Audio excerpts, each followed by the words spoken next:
සෝදායි සන්ධ්‍යාවක් අපි සෝදානම් වෙන්නේ සෙනසුරාදා සිඩ්නි තසපුව වැඩසටහන ආරම්භ කරන්නට.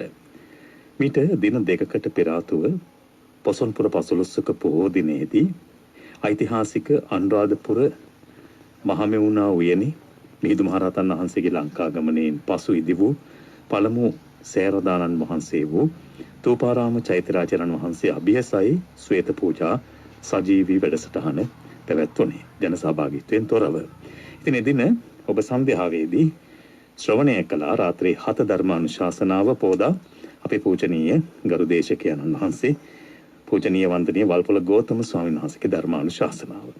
මරණය පිළිබඳව ඊ타මත්ම වටිනා වූ දේශනාවක යෙදා ඔබ ශ්‍රවණය කරන්නට යෙදුනේ. හරි අපූර්ව අත්දැකීමක්. ඓතිහාසික අනුරාධපුරයේ ජන ශූන්‍යත්වයකින් යුතුව වැඩසටහනක් පැවැත්වූ පළමු වතාව. ඒ වගේම විශේෂයෙන්ම පොසොන් සමය කිව්වහම අපේ ජන සමූහය සූදානම් වෙන්නේ වන්දනාව යන්න. ඒත් විශේෂයෙන්ම අනුරාධපුරයේ තමයි වැඩි දෙනා වන්දනාවේ යන්නේ. මෙවර කොවිඩ් වසංගතය නිසා පොසොන්පුර පසළොස්වක පොහෝ දවසේ අපි ඓතිහාසික අනුරාධපුරයේ තූපාරාමේ වැඩසටහන සිදු කරද්දී ජනතාව සහභාගී වුණේ නැහැ. නමුත් ඒ ඓතිහාසික භාවයේ තිබෙන වටිනාකමත් එක්ක ඒ පුණ්‍ය භූමියේ සිට කළ දේශනාව අපේ ශ්‍රාවක පින්නතුන්ට බොහොම සමීප ලෙසින් දැනුණායි කියලා මම විශ්වාස කරනවා. අපිට ලැබෙන කතා කරන මිනිසුන් මේ පිළිබඳව ශ්‍රාවකයන් ඒ පිළිබඳව සිහිපත් කිරීමේදී මේ දේශනාවේ වටිනාකම තවත් තදින් අපේ ඇඟට දැනෙන. ඒ නිසා හැමදෙනාම තූපාරාමයේ ළඟ ඉඳගෙන බණ ඇහුවා වගේ හැඟීමකින් බණ ඇහුවායි කියන කාරණේ අමුතුවෙන් කිව යුතු නැහැ. අදත් එහිම දිගුවක් ලෙසින් සෙනසුරාදා සිඩ්නි තසපුවේ ධර්මානුශාසනාව ඔබට ලං කරන්නටයි අප සූදානම් වෙන්නේ. ගෞරව නමස්කාර පූරකව සෙනසුරාදා සිඩ්නි තසපුව වෙනුවෙන් අදත් ආරාධනා කළා. උඩුගම්පල හෙන්ඩි මහර ගම්පහ බවුන් පැලස්ස නිර්මාතෘන් වහන්සේ පූජනීය වල්පොළ ගෞතම ස්වාමීන්ද්‍රයන්න් වහන්සේ උන්වහන්සේ බොහොම ගෞරවයෙන් අද වැඩසටහන වෙනුවෙන් පිළිගෙන ආරාධනා කරනවා ධර්මානුශාසනාව පැවැත්වීම සඳහා. අවසරයි ස්වාමීන් වහන්සේ. සාදු සාදු සාදු. සමන්ත චක්කවාලේසු අත්‍රා ගච්ඡන්තු දේවතා සද්ධම්මං මුනි රාජස්ස සුනන්තු සග්ග මොක්ඛදං ධම්මස්සවන කාලෝ අයං බදන්තා ධම්මස්සවන කාලෝ අයං බදන්තා ධම්මස්සවන කාලෝ අයං බදන්තා. නමෝ තස්ස භගවතෝ අරහතෝ සම්මා සම්බුද්දස්ස නමෝ තස්ස භගවතෝ අරහතෝ සම්මා සම්බුද්දස්ස නමෝ තස්ස භගවතෝ අරහතෝ සම්මා සම්බුද්දස්ස. සාදු සාදු සාදු. ගරුතර මහා සංඝරත්නයන් අවසරයි. ශ්‍රද්ධාවන්ත පින්වත්නි, අද දවසේ සෙනසුරාදා සිඩ්නි තසපුවට දායකත්වයෙන් එකතු වෙන්නේ පිළියන්දල ගංගබඩ පාරි පදිංචි දිනුසර සසින්දු නානායක්කාර පුතණුවන් විසිනුයි තමන්ගේ ආදරණීය පියාණන්ට නිදුක් නිරෝගී සුව දීර්ඝායුෂ ප්‍රාර්ථනා කිරීම ආදී සත් ප්‍රාර්ථනා සිත්හි තබාගෙන පුතා දායකත්වයට එකතු වෙන සත් සියලු පැතුම් ඉටු වෙන්නට අපි මෙත් සිතින් සෙත් පතමින් දේශනාව අවසානයේදී ඒ දායකත්වයේ ආරමුණු සිහිපත් කරලා පුණ්‍ය අනුමෝදනා කරන්නට අපි හැමදෙනාම බලාපොරොත්තු වෙනවා. අද පින්වත්නි සෙනසුරාදා සිඩ්නි තසපුවේ පළමු පැයට නියමිත මේ උතුම් ධර්මානුශාසනාව විශේෂ පොරොන්දුවක් ඉටු කිරීමක්. ඒ තමයි පොහෝ දින රාත්‍රියේ 7ට උතුම් ධර්මානුශාසනයේ පෝදා ධර්ම දේශනය තූපාරාම සෑබිමේ සිට ඒ මහා සෑය ළඟ ඔබ පින්වත්නි එදා ශ්‍රවණය කළ දේශනාවට තවත් කාරණා 8ක් එකතු කරලා අපි එදා ඇත්තටම කතා කරේ මරණය ගැන සිහි කරනකොට අපේ ජීවිතයට ලැබෙන එක්තරා ප්‍රයෝජනයක් ඵලයක් අපි වීරිය ඇති වෙන්න අවශ්‍ය විදිහට එදා ඒ සාකච්ඡාව සිදු කළේ. එතකොට ඒ මරණය ගැන සිහි කරන්න කෙනෙකුට උනන්දුවක් ඇතිවීමට ඒ දේශනේ උපකාර වුණාට කොහොමද මේ මරණය ගැන සිහි කරන්න කියන එක ගැන අපි කිව්වා ඔබට කාරණා 8ක් තියෙනවා. අපි 8 හෙට නෙමෙයි අනිද්දා වශයෙන් එදා අපි පොරොන්දුනා පොහෝ දින අද දවසේ කියා දෙන බව. පින්වත්නි, සමහරු ඉන්නවා පොහෝ දින දේශනය ශ්‍රවණය කරන හැබැයි සිත්නේ තසපුව ශ්‍රවණය කරන්නට අවස්ථාව උදා වෙච්ච නැති කෙනෙක් ඉන්නවා නම් ඒ ඇත්තන් අද දවසේ මේ දේශනය ශ්‍රවණය කරනවා වෙන්න පුළුවන්.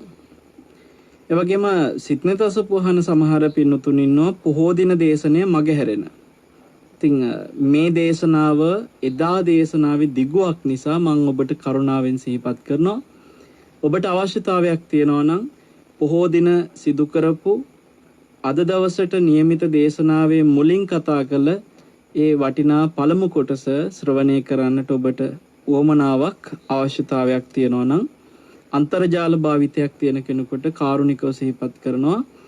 බික්කු ගෝතම කියන අප බවුන් පැලැස් ආයතන විසින් පවත්වගෙන යන ඒ ධර්ම දේශනා ශ්‍රවණය කරන්නට භාග්‍ය උදා කරලා දීලා තියෙන වටිනා YouTube නාලිකාවේ බික්කු ගෝතම නමින් තියෙන YouTube නාලිකාවේ තියෙනවා පින්වත්නි පොහෝ දින රාත්‍රියේ සිදු කරපු ඒ වටිනා ධර්මානුශාසනය. ඉතින් ඔබට ඒ දේශනයත් ශ්‍රවණය කරන්න පුළුවන් අද දේශනාවේ ඉතිරි මුල් කොටස නිසා. හැම දිනෙකටම අපි කරුණාවෙන් ඊටාම සෙනෙහසින් සිහිපත් කරනවා මේ ගෙවිගෙන යන කාලය තුල පින්වත්නි හැම වෙලාවෙම අප්‍රමාදීව අපේ මනස පවත්ව ගන්න අපි උත්සාහ කරමු. ජීවිතේ කවදාටත් වඩා අවිනිශ්චිතයි කියන එක අපි හැමදාම මතක් කරනවා. සමහරලාට පින්වත්නි අපි දහම් කරුණක් කියවන්න පොතක් අතට ගත්තට පස්සේ සමහරලාට ඒ පොත ලියපු ස්වාමීන් වහන්සේලා මේ වෙනකොට අපවත් වෙලා අතීතයේ වැඩ සිටිය ශ්‍රේෂ්ඨ අතිවරයන් වහන්සේලා සමහරලාට ත්‍රිපිටකයේ පරිවර්තනය කරපු ඒ පින්වන්ත ස්වාමීන් වහන්සේලා මෑත භාගයේ වැඩ සිටිය මහා යතිවරු අපවත් වෙලා පින්වත්නි. හැබැයි උන්වහන්සේලාගේ මෙහෙවර අපිට උන්වහන්සේලා දායාද කරලා දීලා ගියා. ඒ නිසා අපි අද ඒ ස්වාමීන් වහන්සේලා විසින් ලියපු පරිවර්තනය කරපු පොත් කියවනවා. ඒ පොතක් කියවනකොට උන්වහන්සේලා එදා උන්වහන්සේලාගේ අතින් මේ කාරණා ලියන්නට ඇති කියලා සිහි වෙනකොට අද උන්වහන්සේලා මේ ලෝකයෙන් ආයුෂ් අත්හැරලා උන්වහන්සේලා ජීවිතය අත්හැරලා වෙන කොහේ හෝ ලෝකෙක උන්වහන්සේලා ඒ උතුම් රැස් කරගත් පුණ්‍ය ආනිසංසයන්ගේ බලයෙන් සුදුසු තැනක සුවසේ ඉපදිලා ඇති. ඒ කොහොමුණත් පොතක් කියවන්න ගත්තට පස්සේ ඒ පොත ලියපු ස්වාමීන් වහන්සේලා අපවත් වෙලා නම් මට හිතට ඒකත් දැනෙනවා පින්වත්නි. දැන් විශේෂයෙන්ම කටුකුරුන්දේ ඥානানন্দ ගෞරවනීය ස්වාමීන් වහන්සේ මම බොහෝම සෙනෙහසින් ආදරෙන් සිහිපත් කරන නායක සන්නස නම. ඉතින් උන්වහන්සේගේ ග්‍රන්ථත් අපි සමහරලාට පරිශීලනය කරනවා. රේරුකාණේ චන්දේමල නායක ස්වාමීන් වහන්සේගේ ග්‍රන්ථ අපි සමහරලාට පරිශීලනය කරනවා. දැන් ඒ අවස්ථාවලදී අපිට සිහිපත් වෙනවා අනේ මේ ස්වාමීන් වහන්සේලා මෑත යුගයේ මේ ග්‍රන්ථ ලිව්වා උන්වහන්සේලා දැන් ජීවිතුන් අතර නැහැ නේද? පින්වත්නි ඔබ සමහර විට ඇතැම් ගීත ශ්‍රවණය කරනවා. ජෝතිපාල මහත්තයලාගේ මිල්ටන් මහත්තයලා වගේ සමහර ගීත ශ්‍රවණය කරන අය ඉන්නවා. එතකොට ඔබට හිතෙන්න ඕනේ, ඔබට දැනෙන්න ඕනේ ඔවුන් මේ ලෝකයේ තුල ගී ගයුවා. විනෝද වුණා. අද ඔවුන් ජීවිතුන් අතර නැහැ. අද ඔවුන්ගේ හඬ මිනිස්සු ශ්‍රවණය කරනවා. මේ වගේ ලෝකයේ තුල මෑත අපි දන්න කියන ඇසුරු කළ හෝ ඇසුරු නොකළ හෝ අපි යම් සේවයක් ලබා ගන්න නැතම් චරිත අපිව දාලා ගිහිල්ලා උන්ගේ සේවය පමණක් අපිට ඉතුරු කරලා පින්වත්නි. අපි ලෝකේ පොත ලියපු ස්වාමීන් වහන්සේත් මේ වෙනකොට ජීවිතේ දාලා ගියා නම් පොත කියවන මමත් කොයි මොහොතේ ජීවිතේ දාලා යයිද? ඔබ හිතන්න. ඒ ගීත ගැයුව ගායකයෝ, ගීත ලියපු රචකයෝ, තනු හදපු සංගීතඥයෝ අද සමහර විට ජීවිතේ දාලා ගිහිල්ලා ඔබ ඒ ගීත ශ්‍රවණය කරනවා. ඔබට ඒ ගීත ඇහෙනකොට ඔබ හිතන්න මේ ගීත ලියපු අය මේ ගීත ගයපු අය අද ජීවිතුන් අතර නැහැ. මේ ගීතය අහන මම කොයි මොහොතේ ජීවිතේ දාලා යයිද? පින්වත්නි, එක වෙලාවකට ජීවිතේ හරි හිස් වගේ දැනෙනවා. මේ ජීවිතේ කොයි මොහොතේ මේ සියල්ලටම සමුදෙන්න සිද්ධ වෙනවද කියලා හරියට හිතට කාවද්දගෙන හිතේම කොළොත් එහෙම. අපි පසුගිය දේශනාවේදී, ඒ කියන්නේ පොහොය දින දේශනාවේදී ඔබට මතක් කළා ළඟ දකින්න ඕන විදිය මරණය ගැන. මරණය ගැන ඒ විදිහට ළඟ දකින්න කෙනා තමයි මරණයෙන් ඇත්තටම සිහි කිරීම තුල ලබන ආනිසංස ලබන්නේ. අපි ඔබට කිව්වා මරණය ගැන හිතලා බයක් ඇති ගැනීමක් වෙනවා නම් එවැනි සිහි කිරීමක් නෙමෙයි මරණ සතිය කියන්නේ කියලා අපි ඒකට නමක් හඳුන්වලා දුන්න මරණ අසතිය කියලා.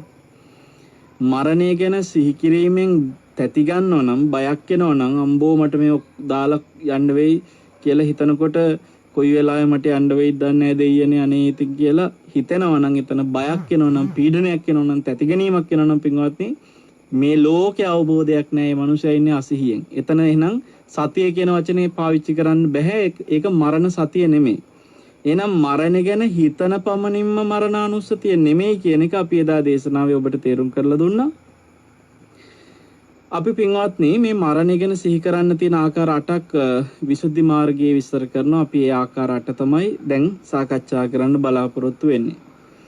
බුදුරජාණන් වහන්සේගේ ශාසනය තුල ප්‍රයෝජනයක් ලබන්න කැමති කෙනා ප්‍රඥාවන්ත ශ්‍රාවකයන්ට ලස්සන නමක් කියනවා සුමේද කියලා. ඒ කියන්නේ පින්වත්නි ප්‍රඥාව මනාකොට පිහිටපු බුද්ධිමත් කෙනෙක්. එවැනි අයට කියන නමක් තමයි සුමේද. එතකොට බුදුරජාණන් වහන්සේ වදාළ තස්මා හවේ අප්පමාදං කෛරාත සුමේදසෝ එවං මහානුභාවාය මරණානුස්සතියා සදා. ඒ ප්‍රඥාවන්ත ශ්‍රාවකයා, ප්‍රඥාවන්ත කෙනා, නිකම් ප්‍රඥාවක් නෙමෙයි සුප්‍රඥා ඇති කෙනා, මනා ප්‍රඥාවක් තියෙන කෙනා සුමේද. එතකොට මෙන්න මේ මහා නුවණැති කෙනා මහානුභාව සම්පන්න, එවං මහානුභාවාය මරණානුස්සතිය සදා. ඒ මහානුභාව සම්පන්න මරණානුස්සතිය නිතර වඩනවා. මොහොකටද? තස්මා හවේ අප්පමාදං අප්‍රමාදය ඇති කරගන්න.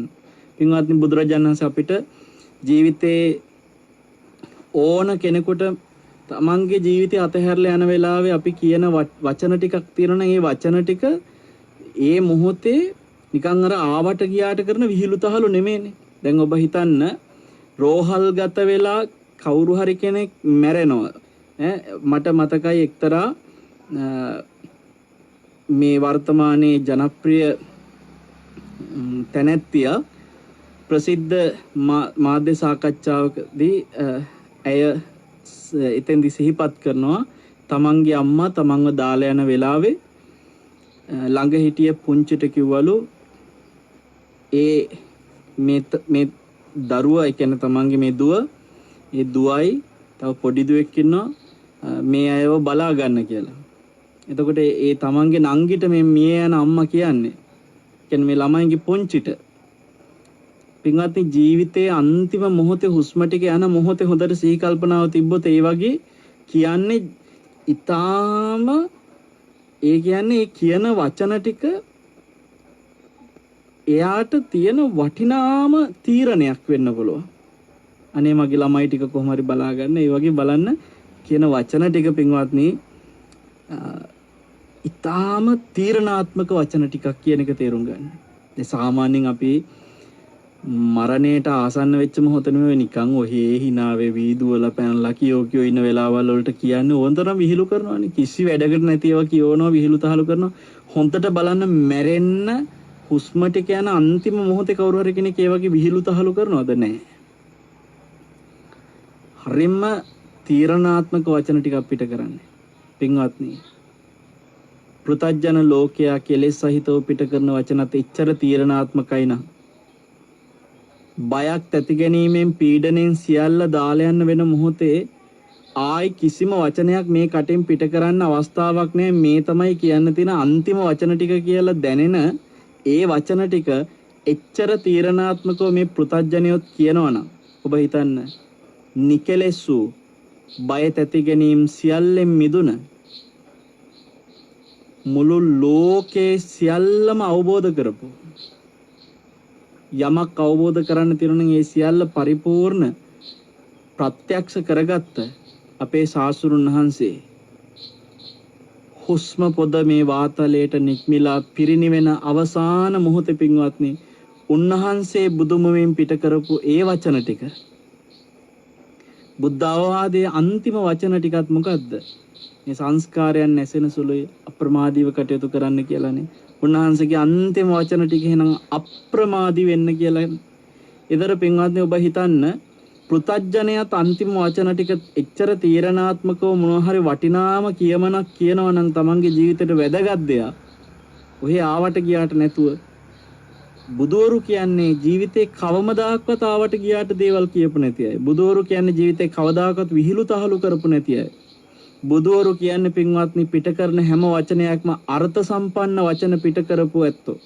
නිදන්ගත කරන්න පුළුවන් වචන තියෙන ඇත්තෝ කියනවා. ඒ කියන්නේ තථාගතයන් වහන්සේලා යම් වචනයක් පිට කරනවා නම් ඒ තථාගතයන් වහන්සේලාගේ වචනේ නිදානයක් විදියට රකින්න පුළුවන්. ඒකනේ කටපාඩමින් දරාගෙන ආවේ ධර්මයේ. ඒ හැම වචනයක්ම නිදානයක්. ඒවා කටපාඩම් කරගෙන ඇවිල්ලා දැන් අද ග්‍රන්ථවල ලියලා ඒ වචනයක් ගානේ අපි විග්‍රහ කරනවා දේශනවල. කොච්චර ඒ ජීවිත කාලේ පුරාම වදාළ වචන තීරණාත්මකයිද ශ්‍රාවකයාගේ යහපතට. එහෙව් උත්තමේ අවසාන වදන් ටිකට කියන වචන ටික දේශනා කරන වචන ටික පින්වත් කොච්චර ප්‍රබල වෙයිද? ඒ වචන ටික අප්‍රමාදී වෙන්න කියන එකයි. අපේ ජීවිතයේ තුල ස්වාමීන් වහන්සේ නමක් වශයෙන් මම දේශනාව ශ්‍රවණය කරන ඔබ අතරේ සමහරලාට පින්වත් ස්වාමීන් වහන්සේලා වැඩ ඉන්න පුළුවන් ස්වාමීනි ඔබ වහන්සේලා ඒ වගේම අපිව මේ වෙලාවේ ශ්‍රවණය කරන මෙහෙණින් වහන්සේලා සිල් මාතාවන් ඉන්නවා. ඒ ඇත්තන් ඒ වගේම ගිහි උපාසක උපාසිකා ආදී ඇත්තන් මේ ධර්මයේ ශ්‍රවණය කරන ඔබ මම අප සියලු දෙනාටම පින්වත්නි මේ යුගය තුල අප්‍රමාදී වීම තව තවත් මොහොතින් මොහොත අපි වැඩි කරගන්න ඕනේ. ඒ වෙනුවෙන්ම තමයි පසුගිය දේශනාව සිද්ධ කළේ. ඇත්තටම ඒ දේශනය තමයි අප්‍රමාදයට ඔබව තල්ලු කරන්න ගොඩාක් උදව්ව දෙන්නේ. මොකද එතන දේශනාව මරණානුස්සතිය වඩන උනන්දු ඇති කරන දේශනේ. ඒ උනන්දු ඇති කරගත්ත කෙනාට වැඩපිළිවෙල ගැන කතා කරන දේශනයක් විතරයි අද කෙරෙන්නේ. අද දේශනාවේදී අපි කතා කරන කරුණු උනන්දු ඇති කිරීමට වඩා ඒ කොහොමද මේක අපි කරන්න ඕනේ කියන අවබෝධය ඇති කරලා දීමටයි අද මේ දේශනාව පාවිච්චි වෙන්නේ. හොඳයි පින්වත්නි, අපි ඔබට ක්‍රම 8ක් ගැන කතා කරනවා කියලා. මේ කාරණා 8 සඳහන් කරන්නම් මුලින්ම. පළවෙනි එක තමයි පින්වත්නි වදක පච්චුපට්ඨානය. දෙවෙනි එක සම්පatti විපත්තිය. තුන්වෙනි එක උපසංහරණය. හතරවෙනි එක කාය බහු සාධාරණය. පස්වෙනි එක ආයු දුබ්බලය. හයවෙනි එක අනිමිත්තය. හත්වෙනි එක පින්වත්නි අද්ධාන පරිච්ඡේදය. අටවෙනි එක කන පරිත්තය. මෙන්න මේ 8 අපි දැන් කතා කරමු. වදක පච්චුපට්ඨානය, සම්පatti විපත්තිය, උපසංහරණය, කාය බහු සාධාරණය, ආයු දුබ්බලය, අනිමිත්තය, අද්ධාන පරිච්ඡේදය, කන පරිත්තය. එතකොට මේකේ පළවෙනි කරුණ වදක පච්චුපට්ඨානය. අපි එදා ඒක නිකන් කෙටියෙන් කිව්ව මෙහෙම. ජීවිතේ අපේ පිටිපස්සෙන් අපිට හයියක් වෙන කෙනෙක් ඉන්නවනම් අපිට උදව් කරන කෙනෙක් පිටිපස්සෙන් ඉන්නවනම් අපිට කිසි බයක් නැහැ. අපි කොහේ ගියත් අපේ වැටෙන්න යනවා නම් අල්ලගන්න කෙනෙක් පිටිපස්සෙන් ඉන්නවා. එයා හැම වෙලාවෙම අපේ ආරක්ෂාව ගැන හිතන එහෙම කෙනෙක් අපේ පිටිපස්සෙන් එනවනම් පින්වත්නි අපේ හිතට හරි හයියක්. හැබැයි ඔබ හිතන්න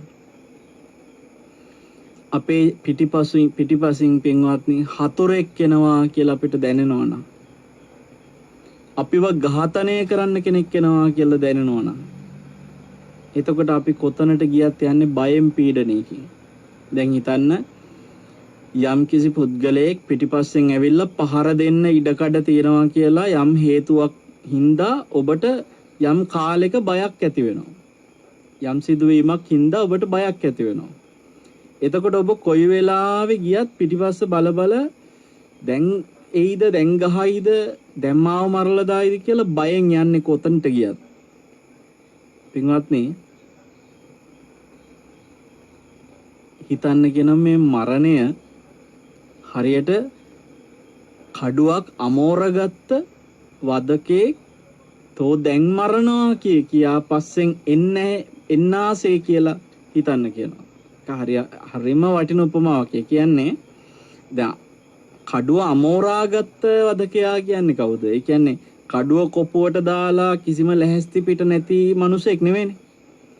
කඩුව කොපුවේ දාලා ඔහේ ඉනේ දාගෙන හරි අතේ තියාගෙන හරි නැත්නම් කඩුව පහතට කොපුවෙන් එළියට ගත්තත් කඩුව පාතට ඔහේ දාගෙන හිටියත් එයාට යම් වෙලාවක් යනවා මේ කඩුවෙන් පහර දෙන්න. එයා කඩුව සූදානම් කරලා ඔබ දන්නවා කඩුවෙන් පහර දෙන්න පෙර ටිකක් පසුපසට කඩුව ගන්නවා. ඒ අතට වාරුවක් ගන්නවා. ගලක් අපි ඈතට ගලක් විසි කරන්න ගියත් පින්වත්නි ඒ ගල මේ යම් ආකාරයකට අත පිටිපස්සට අරගෙන තමයි ඉඩ හදාගෙන වාරු අරගෙන වීසි කරන්නේ. වගේ කඩුවක් වුණත් ඈතට පස්සට අරගෙන සූදානම් වීමක් තියෙනවානේ. අන්න ඒ අමෝරා ගැනීම කරගෙන ඉන්න වදකෙක් ගැන මේ කියන්නේ. නැතුව මේ කඩුව බිමට දාගෙන හෝ කොපුවේ තියාගෙන හෝ ඉන්න වදකෙක් නෙමෙයි. රෙඩි පිට ඉන්නවා, තත්පරෙන් ගහන්න ලැස්ති පිට ඉන්නවා. නිකන් නෙමෙයි මම දැන් මරනවද කිය ඉන්න මේ වදකයා. පින්වත්නි, එහෙම කිය ඉන්න වදකයා පිටිපස්සෙන් එනවනම් කඩුවක් අරගෙන හැම වෙලාවකම හැම වෙලේම කොතනට ගියත් එනවා පස්සෙන්. ඔබ හිතන්නේ එතකොට වැසිකිළියට ගියත් කැසිකිළියට ගියත් කිසිම බේරිල්ලක් නැහැ. කන්න ගියත් නිදා ගන්න ගියත් විනෝද වෙන්න කියලා ඔබ කොටින්ම පින්වත්නි මල ගෙදරකට මගුල් ගෙදරකට බණක් අහන තැනකට මහපාරේ හෝ කොතන හෝ කඩේට හෝ කොහේ ගියත් හැම තැනම මේ වදකයා පිටිපස්සෙන් ඉන්නවා සමානයි. ඔබට නොතේරුණාට ඇත්තටම මරණය නැමැති වදකයා දැන් මරන්නම් කියලා පිටිපස්සෙන් ඉන්නවායි කියන එක දැන් මේ කොරෝනාත් එක්ක හොඳට දැනෙන්න ඕනේ. මේ වගේ व्यसन එනකොට කොයි වෙලාවෙ කාට පහර දෙනවද මේ වදකයා කියලා හිතා ගන්න බෑනේ පින්වත්නි. ජීවිතේට මේ වගේ බියක් තැති ගැනීමක් එහෙම වදකෙක් පසුපසින් එනවා කියලා හිතලා ඒ බිය තැති ගැනීම පින්වත්නි කෙලෙස් සහිතව ඇති වෙන එකක් තමයි සාමාන්‍ය ජීවිතයේ වදකෙක් පස්සෙන් ආවනම්.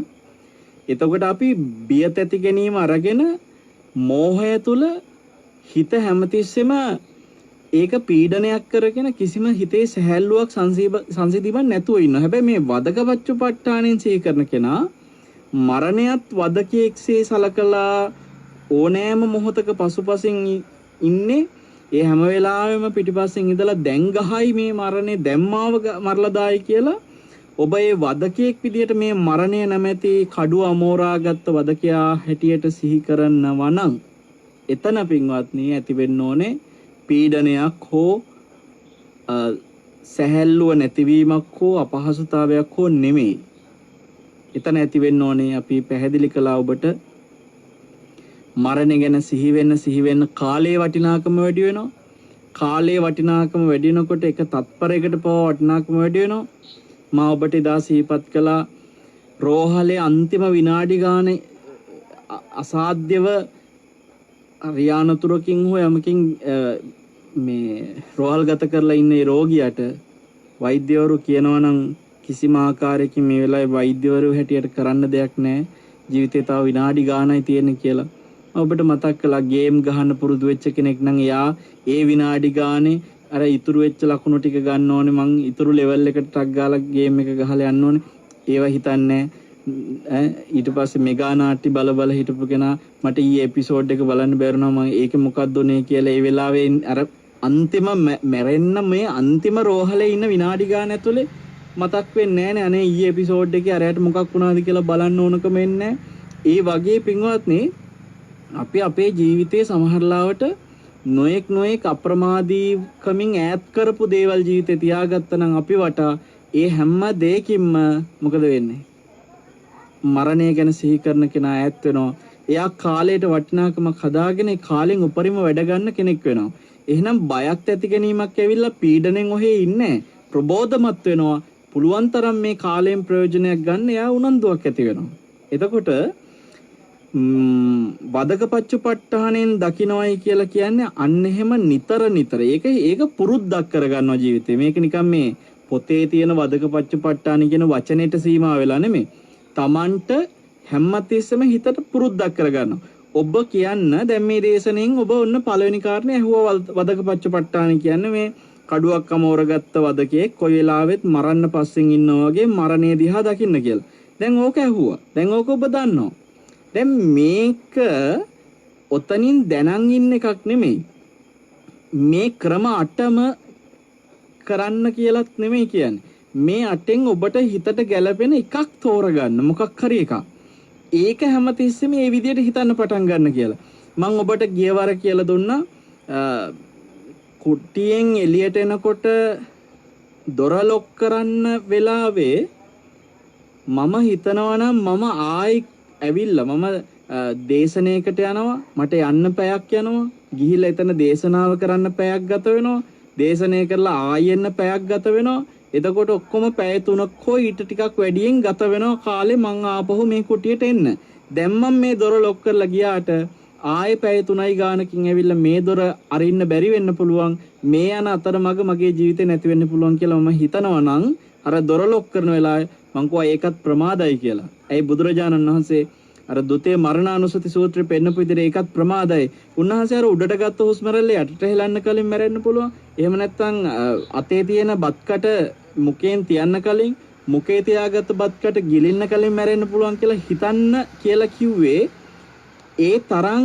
ආසන්නෙටම මරණය දාලා හිතන්න කියන එකනේ. ඒකට මම ඔබට කිව්වා යතුර අතේ තියෙන යතුර අර යතුරු හිලට දාන්න පෙර මගේ ජීවිතේ නැති වෙන්න පුළුවන්. අන්නේ තරම් ආසන්නේ. යතුරු හිලට දාපු යතුර කරකවන්න කලින් මැරෙන්න පුළුවන්. අන්නේ ඒ තරමටම පින්වත්නි මරණේ සතිය වඩන්න ආසන්නේ මරණය දකින්න ඕනි කියලා අපි කිව්වා. එතකොට කරකවල ලොක් එක දාපු යතුර ආපහු එළියට ගන්න යන්නේ තත්පරයක් දෙකක්. ඒ පොඩි වෙලාව තුල අපිට පුළුවන් නම් දකින්න මේ යතුර එළියට ගන්න කලින් මැරෙන්න පුළුවන්. පින්වත්නි ඕකෙන් කියන්නේ ඔය හැම වැඩක්ම කරන තැන මැරෙන්න පුළුවන් කියලා හිතන එක නෙමෙයි. ඒ තරම් ආසන්න එච්චරටම ළඟ දකින්න කියන එකයි කියන්නේ. නිතර Tamanට හිතට පොඩි පණිවිඩ මේක මේ වෙන වැඩක් නැතුව තෝංචි නැතුව ඕකම හිත ඉන්න එක නෙමෙයි. නිතර අර සමහර ලාවට මේ පුංචි ළමෙක් බඩ ගගා යනකොට ඇවිදගෙන යනකොට අම්මලා බලාගෙන ඉඳලා කියන්නේ හා පුතේ පරිස්සමට වැටෙයි කොකෝ මෙහාට කිය අර ළමයාට හැමතිස්සෙම ඔළුවට දෙනවා පණිවිඩයක්. බලාගෙන කොකෝ මෙහාට.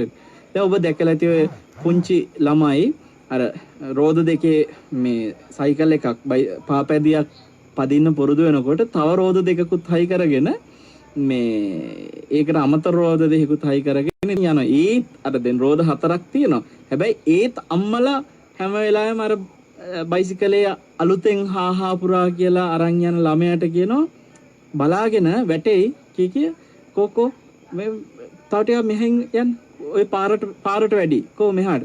ඒ වගේ හැම වෙලේම පණිවිඩය ඔලුවට දෙනවා. පින්වත්නි මරණ සතිය ඔය විදියට ජීවිතේ නිතරම හැම වෙලාවෙම ඔලුවට පණිවිඩය දෙන්න ඕනේ. කකා ඉන්න තැන ඔබට ටක් ගාලා කන අතරේ මතක් වුණොත් එහෙම මේ බත්කට ගිලින්න කලින් මැරෙන්න පුළුවන් නේද මම කියලා මතක් වෙනකොටම ඔබ එතන අප්‍රමාදී වෙනවා. ඒ කියන්නේ පින්වත්නි ඔබට ඒ මොහොතේ ඇත්තටම දැන් මේක මේ නිකන් සිහි කරන්නේ නැහැ. හිතන්න ඕනේ ඇත්තටම මම මැරුණොත්. හරි එතන ඉඳලා මම ඔබට එදා ඕක තේරෙන්නේ සීරියස්ව හිතන්න. සීරියස් කියන එකෙන් අපි අපි සීරියස් කියන වචනේ කියනකොට ටිකක් කියන එක ටිකක් තාත්විකව කියන හැඟීම ඔලුවට එනවානේ. මේක නිකන් කෘත්‍රිමව හිතන ගන්න මේක ටිකක් තාත්වික වෙන්න ඕනේ. ඒක ඇත්තට දැනෙන්න ඕනේ හිතට. හරි ඒ වගේ කකා ඉන්න තැන මේ ගෙවන තත්පර ගාන විනාඩි ගාන ජීවිතේ අන්තිම තත්පර ගාන නම් හරිද? මේ හුස්ම ටික යන්න මොහොතකට කලින් මේ කන කෑම ටික මේ කන්නේ. අත් දෙක හොදන්න කලින් මැරෙනවා. එහෙමනම් මේ අන්තිම විනාඩි ගාන නම් ඔබ ඒ කන අතර මොනවද හිතන්නේ? ඔබ අනිවාර්යෙන් මේ වෙලාවේ හිත හසුරවන්න පින්වත්නි ජීවිතේ අර්ථය පිණිස මිසක් අනර්ථය පිණිස දෙයකට නෙමෙයිනේ. ඒ වෙලාව ඔබ හැඟීමකින් ගත කරන්නේ ඒ අන්තිම ටික. දැන් ඔබට ඔය පණිවිඩය ඔලුවට දුන්නේ නැත්නම් බැරි වෙලා හරි මේ මරණය එතන ආවොත් එහෙම වෙන්නේ මොකද්ද? වෙන්නේ මොකද්ද පින්වත්නි? ඔහේ ගෙවල අපරාධ කිසිම හැඟීමක් නැතුව අර ජීවිතේට උනන්දුවක් නැතුව ගත කරලා ඔහේ මැරෙනවා හුස්ම ටික යනවා දන්නේම නැතුව. එතකොට නිතර මරණ සතිය වඩන කෙනා හැම වෙලාවෙම එයාගේ ජීවිතය ගැන වගකීමක් තියෙනවා. දැන් මම අපි ගිය පාරක කාලයට වටිනාකමක් තියෙනවා කියලානේ. දැන් මේ මරණ සතිය වඩන කෙනාට හරියට ලස්සනටම කියන්න පුළුවන් වචනේ තමයි වගකීමක් ඇති හිතක් හසුරනවා කියලා. එයා වගකීමක් අරගෙන දැන් මැරුණොත් මම මේ කෑම ටිකට මේ විදිහට බලවත් විදිහට ලෝභ සිතුවිලි පවත්වා මැරුණොත් ඔබට මතක් වෙනවා ධර්මාශෝක රජතුමා ගියපු හැටි, මල්ලිකා දේවි ගියපු හැටි. ඒ මරණය මොහොතේ අපේ හිත හසුරවපු ප්‍රමාදී බව කෙලෙස් ඕන තරම් ඔහේ කෙලෙස් හිත හසුර හිටිය විදිහ ඔබෙන් ඈත් වෙනවා පින්වත්නි. වගකීමක් වෙනවා හිතට. මේ හිත රකින්න තියෙන අපූර්ව ක්‍රමවේදයක්. ඒ නිසා වදකපච්චපට්ඨානය කියන පළවෙනි ක්‍රමයේ ඔස්සේ හිතන්න කැමති කෙනාට තියෙන වැඩපිළිවෙල තමයි ඔබ උත්සාහ කරන්න හැම වෙලාවෙම හිතට පණිවිඩය දෙන්න අරූ ඉන්නවා පිටිපස්සේ. හරිද? ඒකම ඔලුවට ගන්න. කවුද? මරණය. අරූ කියනකොට කට්ටියට නිකන් හිතට මොකක් කරේ වදකයන්නේ පින්වත්නි. වදකයා නිසා අපි මේ වචනේ ඔලුවට දුන්නේ තේරෙන්න. ඉන්නවා පිටිපස්සේ හැම වෙලාවෙම හිතට ගන්න. කවුද? මරණය අමෝරගෙන ඉන්නවා. දැන් ගහයිද දන්නේ. පින්වත්නි අපිට සමහර වෙලාවට තටම තරහා ගිහිල්ලා කායික හරි කෑක් ගහනවා. පාට ඔබට මතක් වුණොත් එහෙම නිතර හිතේ පුරුදු කරගෙන මේ වදකපච්චපට්ඨානේ පුරුදු කරලා තියෙන කෙනෙක්ට අර තරහා ගිය වෙලාවට ටක් ගාලා මතක් වෙනවා පිටිපස්සේ වදකයා ඉන්නවා දැන් ගහලා දායි මට. මේ අන්තිම තත්පර ගාන මගේ ජීවිතේ ජීවත් වෙන මේ අන්තිම තත්පර ගානේ මම මේ කෑක ගහ ඉඳලා මේක මගේ බෙල්ල කපලා දාපු ගමන් ඉවරයිනේ මගේ මෙතන ඔක්කොම මේ ජීවිතේ හිතපු කියපු කරපු සියල්ල ගොඩනගාගත්ත සියල්ල මේ අන්තිම මේ द्वේෂයට ලඝු වෙනවා. මේ द्वේෂයට පුළුවන් එහෙනම් මගේ ඊළඟ ජීවිතේ තීරණය කරන්න කියලා මතක් වෙනවා ටක් ගාලා පින්වත්. ඒ නිසා හැම වෙලාවෙම මෙයා පිටිපස්සේ ඉන්නවා කියන එක මොළුවේ තියාගෙන ඒ ක්‍රමයේ ඔස්සේ මරණ සතිය වඩන්න පුළුවන් නම් උත්සාහ කරන්නේ පළවෙනි එක. ඊට පස්සේ අපි දෙවෙනි එක ඔබට කිව්වා සම්පත්ති විපත්තිය. මේ සම්පත්ති විපත්තිය කියලා කියන්නේ පැහැදිලිවම සම්පත්තිය සෝභමාන වෙන්නේ විපත්තිය නොමැඩෙන තාක්කල් කියලා කියනවා. ඒ කියන්නේ විපත්තියකින් මැඩෙන්නේ නැති තාක්කල්. මෙහෙම හිතන්නකෝ. අපිට ඥාති සම්පatti තියෙනවා. අපේ ජීවිතේ දූ දරුවෝ අඹ දරුවෝ අම්මා තාත්තා ආදී දෙමව්පියෝ නොඑක ආකාර ඥාතින් ඕනේ පින්වත්නි. ඔබට ඉන්න ඥාතින් ඔබේ ජීවිතේ සම්පත්තියක් හැටියට තමයි කියන්නේ ඥාති සම්පත්තිය. ඊට පස්සේ දරුවන් ගැන කියනෝනේ දරු සම්පත්තිය කියලා. ඒ වචනේ හොඳටම හුරු වෙන්නේ දරු සම්පත්තිය. එතකොට මේ වගේ භෝග ලැබෙනකොට අපි කියන එකට භෝග සම්පත්තිය කියලා. වස්තු භෝග මේ හැම දෙයක්ම ධනයට කියන ධන සම්පත්තිය කියලා. ඕවගේ සම්පත්තිය සම්පතක් ඔබට යමක් ජීවිතේ ලැබුණා වූ යමක් නැත්නම් ඒ සියල්ල සම්පතක් හැටියට අපි කියනවා. ඒ ලැබිච්ච දේ සම්පතක් නම් සම්පතක් වෙන්නේ එක ලැබිලා තියෙනවනම් පින්වත්නි ඔබ හිතන්න දරුවෙක් කුසට එනවා. දැන් ඔන්න දරු සම්පත්තිය ලැබුණා කියලා කියනවා. අනේ මෙන්න දවස් දෙකක් යනකොට ආරංචි වෙනවා කුසට ආපු දරුවා මිය ගිහිල්ලා කියලා. දැන් ඔබ කියනවාද දරු සම්පත්තියද ඒක දරු විපත්තියද? දැන් එයාට දරු සම්පත්තිය ලැබුණාද? ඒ සම්පත්තිය නැති වුණා නම් අහිමි වුණා නම් ඒක විපත්තියනේ. එතකොට විපත්තියක් ඇති තාක්කල් ඇති සම්පත්තියක් නැත. මේක හොඳට හිතන්න. යම් තැනක සම්පත්තියක් ඇද්ද ඒ සම්පත්තිය අවසන් වෙනවද විපත්තියෙන්? එහෙනම් ඉතින් ලැබිච්ච ඇති සම්පත්තියක් නැත. ඇයි ඉතින් විපත්තියෙන් අවසන් වෙනවා නම් කෝ සම්පත්තියක්? මම ඔබට මේකෙදි ආයෙත් කියනවා මෙහෙම උපමාවක්. වතුර ඉරක් අඳිනවා. අඳිනකොට ඒ අඳින ඉර ඇඳිලා තියෙන්නේ ඒ ඉර කොයි මොහොතේ හෝ අඳිනවා හා සමගම මැකෙනවා. දැන් පින්වත්නි, ඉර ඇඳීම කියන එක, ඇඳුණු ඉරක් කියන එක මට ලබන්න බෑ. ඇයි හේතුව? ඒක විපත්තියකටපත් වෙනවා ඉර ඇඳීම. එහෙනම් ඉරක සම්පත්තියක්. ඉර නම් වූ ඇඳපු ඉරක් නම් වූ සම්පත්තියක් මට ලබන්න බෑ. ඇයි? ඒක මැකීමක් කියන විපත්තියකටපත් වෙලා නිසා. ඒ වගේ අපේ ජීවිතේ අපිට යමක් සම්පතක් විදියට ලැබුණා නම් මරණයෙන් ඔය සියල්ලම අපිට පින්වත්නි අහිමි වෙනවාද? ඥාති සම්පත්තිය මරණයත් එක්ක අහිමි වෙනවා. දරු සම්පත්ති මරණයත් එක්කම අහිමි වෙනවා. භෝග සම්පත්ති මරණයත් එක්ක අහිමි වෙනවා. ආදී මේ හැම සම්පතක්ම යාන වාහන දූත මේ අපි කතා කරන රන් රිදි මුතුමැණික් හෝ වේ මොනවා හෝ ඔබට ලැබිච්ච රස්සාව හෝ ඔය හැම දෙයක්ම පින්වත්නි මරණයත් එක්ක විපත්තියටපත් වෙනවනම් රජවරුන්ට රටක් රාජ්‍යයක් උරුම වෙනවා. සම්පත්තිය රාජ සම්පත්තිය. හැබැයි ඒ රාජ සම්පත්තිය පින්වත්නි මරණයත් එක්ක මහිමි වෙනවනම් රූප සම්පත්තිය තියෙන සමහරුන්ට හරින්ම ලස්සන රූපයක් ලැබිලා හැබැයි ඒ රූප සම්පත්තිය පින්වත්නි මොහොතකින් අහිමි වෙනවනම් මරණයත් එක්ක. සමහරලාන්ට පින්වත්නි සමහරුන්ට හැකියාවන් තියෙන සම්පත්තියක් විදිහට ජීවිතේ ක්‍රිකට් ගහන්න දක්ෂ අය, ඊට පස්සේ ගීත ගයන්න දක්ෂ අය, නොඑක් දෙයට දක්ෂතා තියෙන අය ඉන්නවා. රංගනයට දක්ෂ අය, එක එක ආකාරවලින් දක්ෂතා තියෙන අය ඉන්නවා. හැබැයි පින්වත්නි ඔය සියලු දක්ෂතා ටික මරණයත් එක්කම හිමි වෙනවනේ. එහෙනම් මරණය කියන්නේ සම්පත්තිය විපත්තියටපත් කරන කෙනා. එතකොට සම්පත්තියක තියන්නේ නැහැ. ලැබිච්ච දෙයක් හැටියට අපිට තියන්නේ අපේ සම්පත් අහිමි කරන විපත්තියක් මේක. එතකොට මොනවා හරි සම්පත්තියක් ලැබුණා කියන තැන ඔබේ හිත උඩඟු වෙනවා නම්, ඔබේ හිත ප්‍රමාද වෙනවා නම්, එතනදිම ඔබේ ඒ සම්පත්තිය ඇත්තටම කොයි මොහොතේ හෝ විපත්තියකටපත් කරනවා නේද කියලා හිතනකොටම පින්වත්නි ජීවිතේ අපිව ප්‍රමාද කරන්නේ නැහැ. දැන් අද දහවල් මම වැඩම කළා. අපිට නුවර පූජා කරලා තියෙනවා විවේකී වැඩ ඉන්න මේ උතුම් භූමියක් නිවසක් එක්ක. එතන ඒ නිවස පූජා කරපු තාත්තා, ඒ ඥාතීන් සියලු දෙනා ඊ타ත්ම සෙනෙහසින්, ඊ타ත්ම ගෞරවයෙන් උපස්ථාන කටයුතු සිදු කරනවා. ඉතින් එයත්තන් මට මේ ආයතනය පරිත්‍යාග කළේ සම්පූර්ණ හිතින් අත්හැරීම කරලා.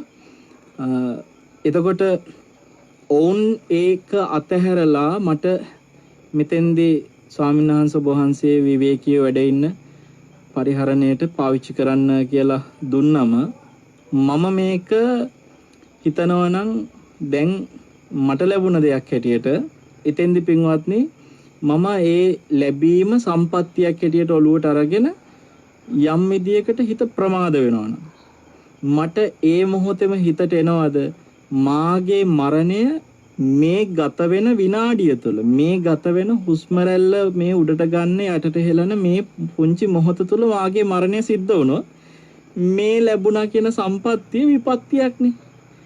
ඇති සම්පත්තියක් නේ. අන්තිමට අර වතුර ඉරක් ඇඳා වගේ පින්වත්නි ලැබිච්ච ඇති දෙයක් නෑ කිසි දෙයක්. ඒ වගේ මේ අද දවසේ මම මේ භූමියට වැඩම කළාට පස්සේ ඒ මොහොතේ හිතින් ඒ පූජාව අතහැරෙන්න ඕනකමට හිත හසුරවන්න ඕන විදිහ උදාහරණයක් වශයෙන් මේක ගත්තේ. නමුත් මේක අපේ ජීවිතේ ඕනම දෙයකට අපිට ආදේශ කරගන්න පුළුවන්.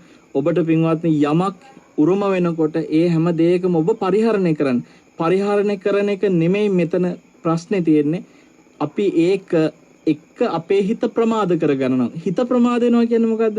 ඒ ලැබිච්ච දේ එක්ක හිත උපාදානයෙන් බැඳුනට පස්සේ පින්වත්නි එතන ඇති වෙන ප්‍රමාදය. ඒ ප්‍රමාදය නොඑක් පැති වලින් එන්න පුළුවන්. අන්තිමට ඒක द्वේෂයෙන් පිට වෙන්න පුළුවන්, මාන්නෙන් පිට වෙන්න පුළුවන්, ලෝභයෙන් පිට වෙන්න පුළුවන්, තම්බ කියන දැඩි බවින් පිට වෙන්න පුළුවන්. එක එක ආකාර වලින් පිට වෙන්න පුළුවන්. දැන් ඔය සමහරව ඉන්න පින්වත්නි තමන්ට ප්‍රසිද්ධිය හෝ වේවා යම්කිසි මේ ධනය බලය හෝ වේවා වැඩි වෙන්න මේ මිනිස්යාගේ මාන්නේ වැඩි වෙනවා. තව සමහරුන්ගේ දැඩි බව, ඒ කියන්නේ ප්‍රසිද්ධ වෙන්න හරි දැඩි. අර තීච්ඡ නිහතමානීකම් යටහත් පහත්කම් නැහැ. ඒව හරි දැඩි වෙලා. පින්වත්නි මේ හැම දෙයකම කියන්නේ ප්‍රමාදයක්. එතකොට ඔය හැම ප්‍රමාදයක්ම මේ යමක් අපිට ලැබෙන දේ කෙරෙහි තියෙන ප්‍රමාදය කඩන්න තියෙන හොඳම දේ තමයි මේක ඇති සම්පතක් නෑ මට ඇති ලැබීමක් කියන එක විපත්තියෙන් කෙලවර කරනවා මරණයෙන් කියලා හිතනකොට.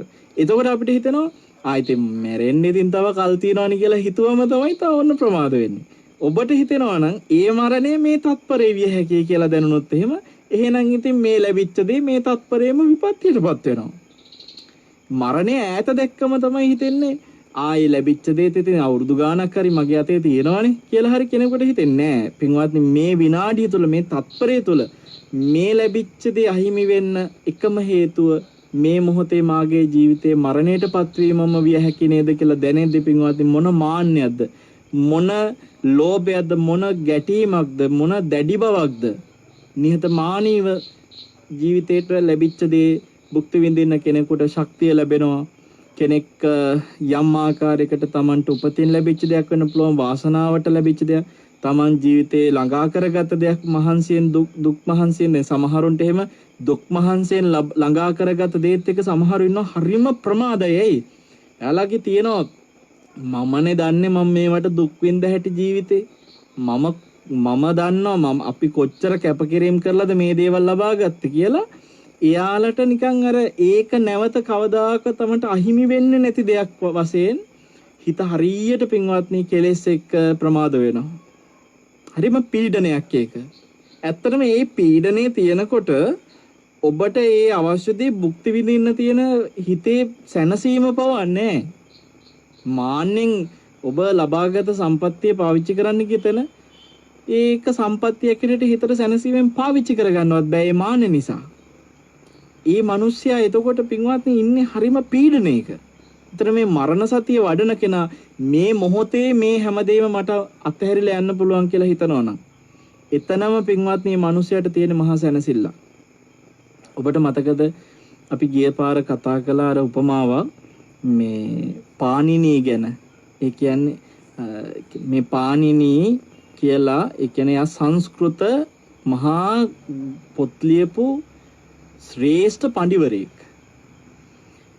ඔය රවීන්ද්‍රනාත් tagore වගේ මෑත කාලේ නොබෙල් ත්‍යාග ලැබපු ඒ ඇත්තන් වගේ අතීතයේ ඔය සංස්කෘත භාෂාව තුළට විශාලම සේවයක් කරපු ග්‍රන්ථ ලියපු කෙනෙක් තමයි මේ පාණිනී කියන මහා විශාරද පඬිවරයා. පින්වත්නි එතුමා මේ අපේ මිහිඳු මහරහතන් වහන්සේ මේ රටට ධර්ම දායාද කළාටත් මේ සියවසකට දෙකකට විතර පස්සේ තමයි උපදින්නේ. ඒ කියන්නේ බුද්ධ පරිනිර්වාණයෙන් සියවස් 4ක් විතර ගියාම. එතකොට මෙතුමා බොහෝ ග්‍රන්ථ ලියලා හැමදේම කරලා එතුමාගේ ජීවිතය අවසන් වුණාට පස්සේ එතුමා මිය ගියා. එතුමා ඊට පස්සේ ඉපදුනේ කොහෙද මොන විදියටද කියලා එක්තරා රහතන් වහන්සේ නමක් දකින්න. මේ සිද්ධිය හරීම අපූර්ව සිදුවීමක්. ඒ කියන්නේ තක්ෂිලාවක් තිබ්බා. මේ තක්ෂිලාවේ පාණිනීට පුදුමාකාර ගෞරවයකින් මේ පාණිනී ඍෂිවරයාගේ පොත් පරිහරණය කරනවා. ඒ තක්ෂිලාව ඉගෙන ගන්න ළමයි උදේ හවස පාණිනීගේ පිළිමෙට වඳිනවා. උදේ හවස මේ තක්ෂිලාවේ එක ළමෙක් හිටියා මේ ලෝකේ මතකයේ තියාගන්න බැරි මහා මෝඩ ළමෙක්. ඉතින් හැම ගුරුවරයෙක්ම බැනුම් අහනවා. ගුටි කනවා. ගොඩාක් වෙලාවට ගුරුවරු දන ගස්සලා තියෙනවා. කසපාරවල් දෙනවා. මේ පාඩම් කරන්නේ නැති කියලා ගහනවා. පොඩි මේ ඒ ළමයින්ට ගහන දේවල් වලින් ගහනවා හැම වෙලාවෙම ඉතින් ගුටි කනවා මේ ළමයා. දවසක් දන ගස්සලා දඬුවම් කරන තැනකදී එක්තරා ගුරුවරේ ඔතනින් රාතන් වහන්සේ නමක් පින්වත්නි වැඩම කරනවා. උන්වහන්සේ මේ ළමයාව දකිනවා. දැක්කට පස්සේ රහතන් වහන්සේට තේරෙනවා මේ පෙර ජීවිතයක මෙතුමා තමයි මේ පාණිනී කියන කෙනා තමයි මේ දරුවා. එතකොට පාණිනී එදා මහා පඬිවරයෙක්, මහා ඍෂිවරයෙක්, මහා විශාරදයි. අද මෙන්න මේ මතකයක්වත් හරියට තමන්ම ගියාත්මික ලියපු පොත්ත තමන්ට මතක තියාගන්නවත් බෑ මේ ජීවිතේ කටපාඩම් කරලා. එච්චරටම එදා තමන්මයි ලිව්වේ. ඔය ව්‍යාකූල නීති 3996ක් එතුමා අඳුනලා දීලා තියෙනවා සංස්කෘතයට. ඒ වගේ මහා පඬිවරයෙක්, ඒක හිතාගන්න බැරි විශාරද මේ බුද්ධියක් තියච්ච කෙනෙක්. මොකද අද බලන්න එතුමාගේම පොතක් එතුමටවත් මේ දරුවා වශයෙන් අද මේ ළමයට මතක තියාගන්න බෑ. කර්මේ පින්වත්නි, කර්මේ. මොකද්ද ප්‍රශ්නේ?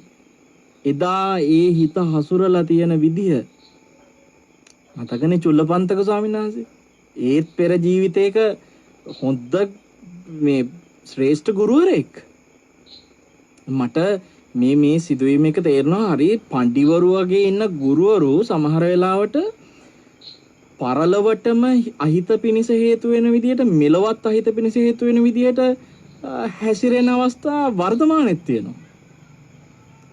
අමුතුවෙන් කියන්න ඕනේ නැහැ. ඔබ දන්නවා එක්තරා භාෂාව උගන්වන මේ ටියුෂන් ගුරුවරයෙක් ඉන්නවා බොහොම ප්‍රකට මේ රටේ. ඉතින් එතුමා සමහරලාට එතුමා වටා ගොඩක් තරුණ ළමයි එකතු වෙලා ඉන්නවා. එතුමා ඒ තරුණ ළමයින්ට මත්ද්‍රව්‍ය, මත් වතුර වලට කිසිම නිකන් ගාණක් නැහැ විදියට ලැජ්ජ බය නැති කරලා දාන ප්‍රකාශ නොඑක් විට කරනවා. හැබැයි පඬිවරයෙක් හැටියට සමාජෙ පිළිගත්ත කෙනෙක්. යම් උගත්කමකින් ඉහළටම ගියපු කෙනෙක්. එතකොට බොහෝ දෙනා යම් ආකාරයකට එතුමාගේ විෂයන් පැත්තෙන් කරලා තියෙන සේවය අගයනවා. වටිනා ගීත ලියලා තියෙනවා. මහා සිංහල භාෂාව ගැන මහා දැනුමක් තියෙනවා එතුමාට. හැබැයි එතුමා සමහර ලාවට ඇතම් තරුණයන්ට මේ මත් වතුර, මත්ද්‍රව්‍ය ගැන තියෙන ලැජ්ජ බය නැති වෙන විදිහට ඒවා සහැල්ලු කරලා මේවා තියෙන්න ඕනේ ජීවිතේට විදිහට දෙන උපදෙස් සමහර ඒ කියන ප්‍රකාශ පින්වත්නි අපිට හිතෙනවා පාණිනීලට එහෙම වුණා නම් චුල්ලපන්තක සන්හන්සලා එදා අතීත ජීවිතවල රැස් කරගත්ත කර්ම මේ ජීවිතවල මෙහෙම වුණා නම් මේ පඬිවරුන්ටත් මේ මහා උගතුන්ටත් ආයතින් අමුතු වෙනසක් නැහැ. කර්මේ කර්මෙම තමයි. ඒකින්ද ඔබට සම්පත්තියක් හැටියට උගත්කම ලැබිලා හෝ බුද්ධිමත්ව මොන විදියෙන් හෝ රූපෙන් හෝ ධනයෙන් හෝ මොකෙන් හෝ ඔබ ඉහළට ගියාට පස්සේ පින්වත්නි සම්පත්තිය විපත්තියකටපත් කරන්න මේ මොහොත තුලත් මරණයට පුළුවන් නේද කියලා මේ මොහොත තුලම මරණය ගැන හිත හසුරවන්න දක්ෂ වෙන්න. එතකොට ඔබ ප්‍රමාද වෙන්නේ නැහැ. ඔබට අර මහා ලොකු ලැබුණායි කියලා උඩඟුකම් එන, ලෝභය එන, ද්වේෂය. දැන් ද්වේෂය එන්නේ කොහොමද? සමහර වෙලාවට තමන්ට ලැබිච්ච දේත් එක්ක අනේකා තව කෙනෙක් එන මේ නොඑක් දේවල් තියෙන. දැන් උදාහරණයකට ඔබ හිතන්න යම්කිසි දැන් මම ධර්මදේශකයන් වහන්සේනමක් හැටියට මම ඉන්න මේ වේදිකාව ඇතුලේ කියන්නේ මට ධර්මදේශනා සිදු කරමින් යන යම්කිසි අපේ වැඩ පිළිවෙලක් තියෙනවා නම් ඒ වැඩ පිළිවෙල ඇතුලේ උදාහරණයක් ගන්නම්. ඔබ හිතන්න දැන් යම් ස්වාමීන් වහන්සේ නමක් ධර්ම දේශනා සිදු කරනවා, බොහෝම වටිනා අනුශාසන සිද්ධ කරනවා. ඒ ස්වාමීන් වහන්සේ වටා මාත් එක්ක යම් පිරිසක් එකතු වෙලා ශ්‍රාවක පිරිසක් එකතු වෙලා ඉන්නවට වඩා ශ්‍රාවක පිරිසක් අර මං කියන ස්වාමීන් වහන්සේත් එක්ක එකතු වෙලා ඉන්නවා කියමුකෝ.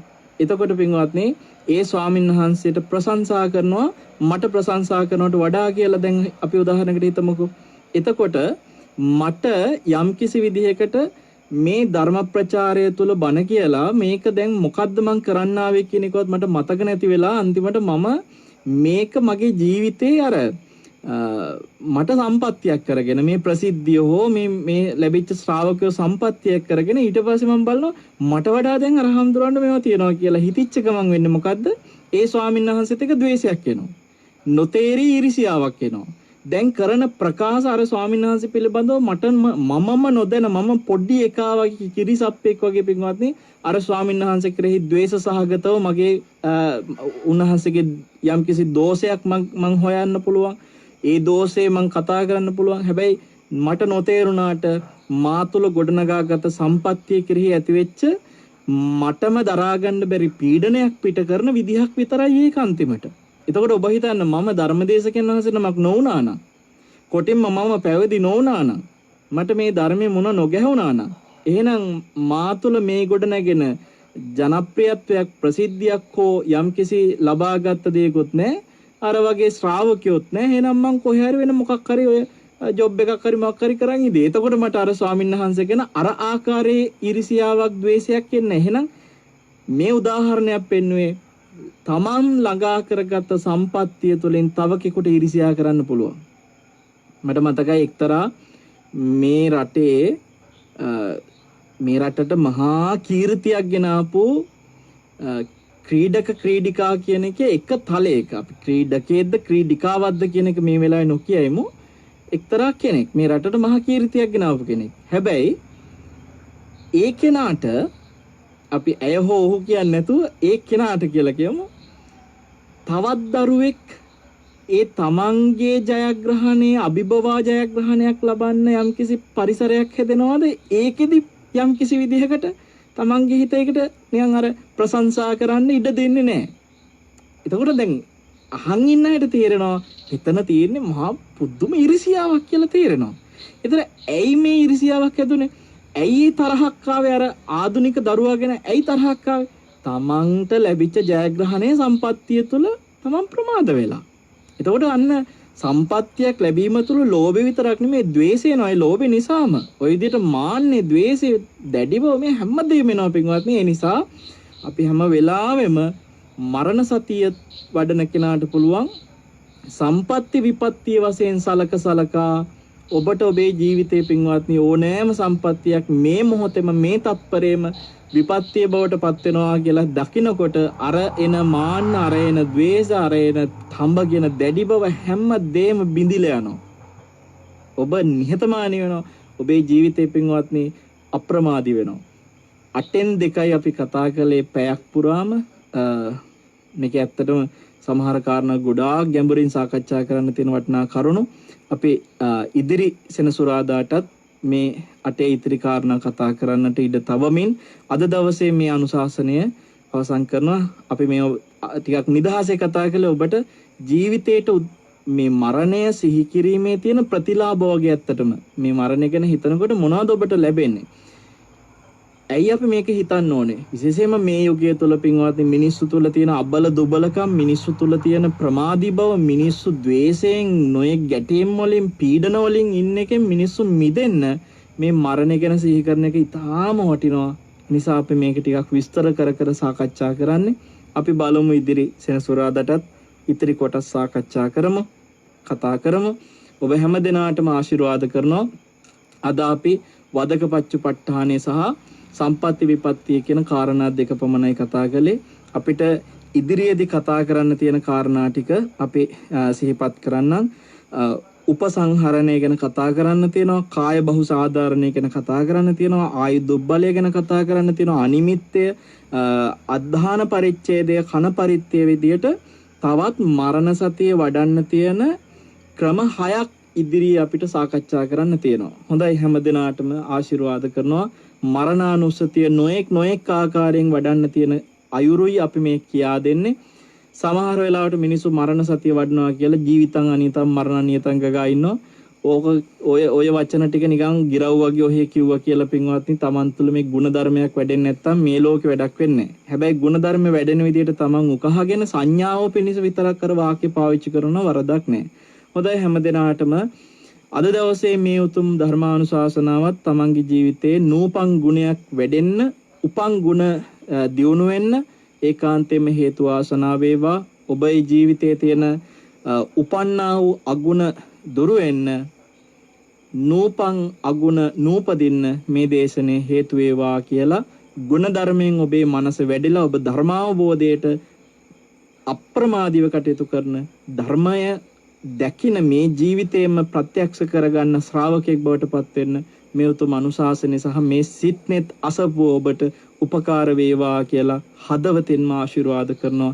සියලු දෙනාටම ගෞතම බුදුසසුනේ යහපත පිණිස net fm නාලිකාව විසින් සිදු කරන මේ මහා වෑයම ඔබේ ජීවිතේ භාග්‍ය පිණිසම හේතු වේවා කියලා ආශිර්වාද කරනවා. සාදු සාදු සාදු. අද ධර්ම දේශනාවේ දායකත්වයේ පිළියන්දල ගංගබඩ පාරේ පදිංචි දිනුසර සසිඳු නානායක්කාර පුතුණුවන් විසින් තාම ගෞරවයෙන් තමන්ගේ ආදරණීය තාත්තට නිරංජන් නානායක්කාර මහත්මයාට නිදුක් නිරෝගී භාවය දීර්ඝායුෂය ප්‍රාර්ථනා කරගෙන ඒ වගේම තමන්ගේ ආදරණීය අම්මා ඇතුළු ඥාති හිත මිත්‍රාදී සියලු දෙනාට ලෝකවාසී සියලුම සත්වයන්ගේ අති භයානක වූ මේ සංසාර ගමන වහවහා නිමා කර දමා උතුම් වූ නිර්වාණයම සාක්ෂාත් කර ගැනීමට මේ ධර්ම දාණයෙන් ලැබෙනා වූ මහඟු පිනම හේතු වාසනා වේවා කියලා තමයි මේ පුතා සටහන් කරලා තියෙන්නේ. ඉතින් මේ වචන තුලම සැබෑම හැඟීමකින් ඒ දායකත්වයේ දක්වන්න අරමුණු කරගෙන තියෙනවා. ලියලා තියෙන වචන ටිකම හරි අපූර්වයි. ලෝකවාසී සියලුම සත්වයන්ගේ අති භයානක වූ මෙම සංසාර ගමන වහවහා නිමා කරන්නට මේ නිවන පිණිස මේ ධර්මයේ ධර්ම දාන හේතු වෙන්න කියලා තමයි අරමුණ. ප්‍රධාන අරමුණ නිරංජන නානායක්කාර තාත්තට නිදුක් නිරෝගී සුවපත් භාවයේ දීර්ඝායුෂ ප්‍රාර්ථනා කරමින් අම්මා ඇතුළු සියලු ඥාතීන්ට යහපත ප්‍රාර්ථනා කරන. ඉතින් අපි දිනුසර සසිඳු නානායක්කාර පුතාගේ සත් ප්‍රාර්ථනා සියල්ලම සඵල වෙන්නට සෙත්පතමින් ආශිර්වාද කරමින් නිරංජන නානායක්කාර තාත්තා ඇතුළු අපිට මේ වෙලාවේ සිහි වෙන නොවන සියලුම දෙනාට දායකත්වයෙන් එකතු වෙච්ච දිනුසර පුතාටත් වචනයකින් හරි අපි සිහිපත් කළ නොකළ මේ වෙලාවේ කිව්ව නොකිව්ව අය වගේම net fm නාලිකාවේ පින්වත් අධිපතිතුමන් කාර්ය මණ්ඩලයේ පින්වත් හැමදෙනාම අපේ වරුණ මහත්මයා ඇතුළු ආගමික අංශයේ පින්වත් සියලු සහෝදර සහෝදරියෝ ඒ වගේම net ශ්‍රවණය කරන පින් ඇති හැමදෙනාටමත් අපි එකසේ මේ පින ආශිර්වාද කරනවා. ඒ අයත් දෙවියොත් මේ පින් බලෙන් උතුම් ආර්ය සත්‍ය අවබෝධය පිණිසම සියලු පින උපකාරම කරගනිත්වා කියලා කවුරුත් සාදු කියන්න. හැමදෙනාටම දීර්ඝායුෂ නිරෝගී සුවය පිණිසම මේ සියලු පින් හේතු වෙත්වා. පරලෝ සුගතියටත් මේ පින් උපකාර වෙත්වා කියලා සාදු කියන්න. දෙවියොත් මේ පින් අනුමෝදන් වෙනා වගේම සංසාරගත සිහිපත් වෙන නොවන සියලු මියගේ ඥාතීන්ටත් අනුමෝදන් කරමු මේ පින පරලෝ සැනසෙල්ල පිණිස. සියලු මියගේ ඥාතියෝද මේ පින් බලෙන් පරලෝ යහපත සුවපත් භාවයෙන්ම සලසා ගනිත්වා කියලා කවුරුත් සාදු කියන්න. සාදු සාදු සාදු. ආකාසට්ටාච බුම්මට්ඨා දේවා නාග මහිද්దికා පුඤ්ඤන්තං අනුමෝදිත්වා චිරන් රක්ඛන්තු ශාසනං චිරං රක්ඛන්තු දේශනං චිරං රක්ඛන්තු ත්වං සද්ධාති. සාදු සාදු සාදු. සෙනසුරාදා සිට්නේ තසපුව ධර්මානුශාසනාවයි නිමාවටපත් උනේ. මරණය පිළිබඳව ඉතාමත් වැදගත් දේශනාවක් ඔබ ශ්‍රවණය කළේ. මරණය සමහරුන්ට සම්පත්තියක් ලෙස දකින්න පුළුවන්කම ලැබෙනවා. ඒ අතර බහුතරයක් විපත්තියක් ලෙසයි දකින්නේ. සම්පත්තියක් විදිහට නැත්නම් මරණය අපි වෙත ඒම බොහොම අගේ කොට නැත්නම් ඒ දෙසම බලාගෙන සතුටින් ඉන්න පිරිසක් ඉන්නවා නම් මම හිතන්නේ එවැනි හිතක් හැදෙනවා නම් ඒක හරි දුර්ලභ හිතක්. එහෙම තත්වයකට යන්නට ඉපදීම මරණය අතර අපි මේ ගෙවන ජීවිතේ අපි කරන දේවල් කොතෙක් බලපානවාද කියලා ඔබට හැඟේවි. අපි ධර්ම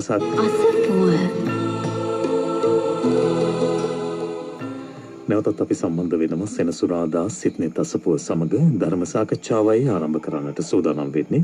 මරණය පිළිබඳව සමහරු නම් මරණය ගණන් ගන්නවත් නැහැ වගේ තමයි හැසිරෙන්නේ. හැබැයි මරණය තමන් වෙතට ලං වෙන බව දැනෙන අවස්ථාවක් ආවහම හරිම දාර්ශනික වෙනවා. ඊට පස්සේ සාමාන්‍ය මට්ටමේදී මේක මොකක්ද කියලාවත් හිතන්නේ නැති අවස්ථාවක් තිබෙන්නේ. වෙනි සමාජයකට මේ දේශනාව බොහොම කැමැත්තෙන් ශ්‍රවණය කරන අයට හොඳින් තදින් දැනෙනවා ඇති.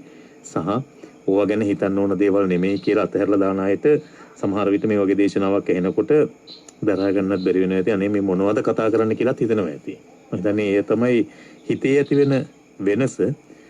සසරේ යන්නට බය නැති එහෙම නැත්නම් මේ සසරේ තිබෙන ආදීනව හඳුනාගත්තේ නැති උදවිය එසේ කටයුතු කරන අවස්ථාව වර්තමානයේ ඕනෑතරම් අපි දකිනවා. ඉතින් හැබැයි ඒ සියලු දාර්ශනික මතයන් දාර්ශනික සිහිගැන්වීම් මරණ මංචකයට පත් වෙනකන් විතරයි. මරණය ආසන්න වෙනකොට Tamanගේ කෙනෙකුට එහෙම වෙනකොට ඒ තත්ත්වෙන් මිදෙන අවස්ථාව ඕනෑතරම් දකිනවා, අඬනවා, වැළපෙනවා, ඒ පිළිබඳ පසුතැවෙනවා, කාලය මදි කියනවා, නොඑක් දේවල් කියන නිසා ඔබ අප්‍රමාදී වන්න. ඔබේ අප්‍රමාදී භාවයටයි අපේ මේ සෙනසුරාදා සිටින තසපුවේ ධර්මානුශාසනාවේ අපේ දේශකයන්න් වහන්සේගේ මේ උත්සාහය සාර්ථක කරගන්නට උත්සාහ දරන අයට අපි ආරාධනා කරනවා. හිතේ මතුවෙන ගැටලු ඉදිරිපත් කරන්න 0112 55 33 63 දුරකථන අංකයත් ඔබට විවෘතව තිබෙනවා. විශේෂයෙන්ම මීට සති දෙකකට පමණ පෙර ආතුව අපේ හැමදෙරු සිහිපත් කරපු ලෝභය සම්බන්ධ දේශනාව සම්බන්ධව ගැටලුවක් ඉදිරිපත් වුණාද සන්ධ්‍යාවේදී අම්මා කෙනෙක් කතා කරලා. හැබැයි මට මේ දුරකථනේ හරියට පැහැදිලිව නැති නිසා මම කිව්වා රැයට කතා කරන්න වැඩසටහනේදී අපේ ස්වාමීන් වහන්සේගෙන් මේ පිළිබඳ පිළිතුරක් ලබා ගන්න පුළුවන් වේවි කියලා අනුශාසනාව බලාපොරොත්තු වෙන්න පුළුවන් වේවි කියලා. ඒ ඇතුළු සියලු දෙනාට ඔබට යම් දහම් ගැටලුවක් තිබෙනවා නම් මේ ආශ්‍රිතව යම් තමන්ගේ ජීවිතයට බද්ධ වුණු යම් කාරණාවක් තිබෙනවා නම් ධර්මයේ සමග ගලපා දැනගන්නට අපත් සමග සම්බන්ධ වන්නට පුළුවන්. නැවත වාරයක් බොහොම ගෞරවයෙන් අපේ පූජනීය වල්පොළ ගෞතම ස්වාමීන් වහන්සේව ධර්ම සාකච්ඡාව වෙනුවෙන් පිළිගනු ලබන අවසරයි අපේ හැමදෙරනේ. මට හිතෙනවා අද ප්‍රවේශය ලැබෙන තැනදී අර ඔබ වහන්සේ සිහිපත් කළ යම් කෙනෙක් සම්බන්ධව මරණාසන්න මොහොතේදී තමන්ගේ නංගිට නැත්නම් පොන්චිට කතා කරලා දරුව බලා ගන්න කිව්ව කියන කාරණය අපි හඳුනන ඒක දැන් මට ඔබ වහන්සේගෙන් ආරම්භයේදීම දැනගන්නට කැමතියි. දැන් සිහි කල්පනාව ඇතිව මරණ මංචකයේ කියපු තීරණාත්මක වචනයක් වගේ තමයි මේක අපිට දැනෙන්නේ. දැන් මේ වර්තමානයේ මේ කොවිඩ් වගේ වසංගතයක් වුණත් එහෙම නැත්නම් මේ පිළිකාව වගේ ඇතම් රෝගී තත්ත්වයන් නිසා සමහර වෙලාවට මේ යන අවස්ථාව වෙනකම් හොඳ කල්පනාවෙන් අවබෝධයෙන් සිහියෙන් ඉන්නවා වගේ අපිට පේනවා. මගේ පියාණන් පවා මේ පිළිකාවක් ඇදිලා නැති වුණේ අවසාන මොහොත වෙනකන් ටිකක් අවබෝධයෙන්ම දැන් මැරෙනවා කියන හැඟීමකින් හිටියා. දැන් මේ අවස්ථාව ස්වාමීන් වහන්සේ දැන් ඒ වගේ තැනකදී මගේ දරුවෝ මතක් වෙන්නේ. ඒගොල්ලෝ රැකගන්නේ කවුද කියලා මතක් වෙන්නේ. එතකොට මේ සිහි කල්පනා මරණයේදී සිහි කල්පනාව ඇත්තවුන් විදිහට ඒ කරන හිතේ රැඳෙන දෙය කෙලෙස් සහගතයි නේද ස්වාමීන් වහන්සේ? එවැනි තත්ත්වයක් තුළ ඔවුන්ගේ ඊළඟ භවයට ඒක තදින් බලපානවාද? යම් කෙනෙකුට හිතෙන්න පුළුවන් අනේ අන්තිම මොහොතේත් මාවයි මතක් වුණේ දරුවමයි මතක් වුණේ මේක අනේ මේ කොච්චර ආදරයක්ද තියෙන්නේ කියලා. ඒ ආදරය අපේ හිතේ තිබුණාට ඔහුට ඒ හානිකර තත්ත්වයක්ද උදාපත් කරන්නේ.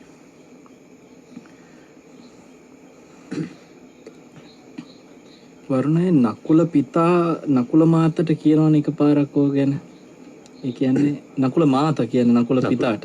නකුල පිතා රෝගී වෙලා ඉන්න වෙලාවේ කියනවා මේ ඒ කියන්නේ සාමාන්‍ය මිනිස්සු හිතන දේවල් ඔයාට හිතෙන්න පුළුවන් ඔයා නැති වුණාට පස්සේ මම වෙන කෙනෙක් ළඟට යයි කියලා.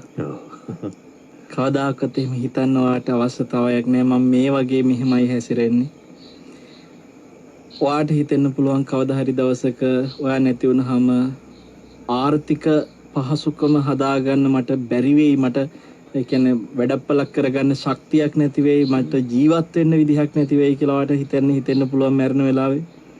කවදාකවත් එහෙම හිතන්න එපා. මට මේ ශිල්ප මට මේ දේවල් පුළුවන්. මට කීයක් හරි ජීවත් වෙන්න හොයාගන්න මට පුළුවන්.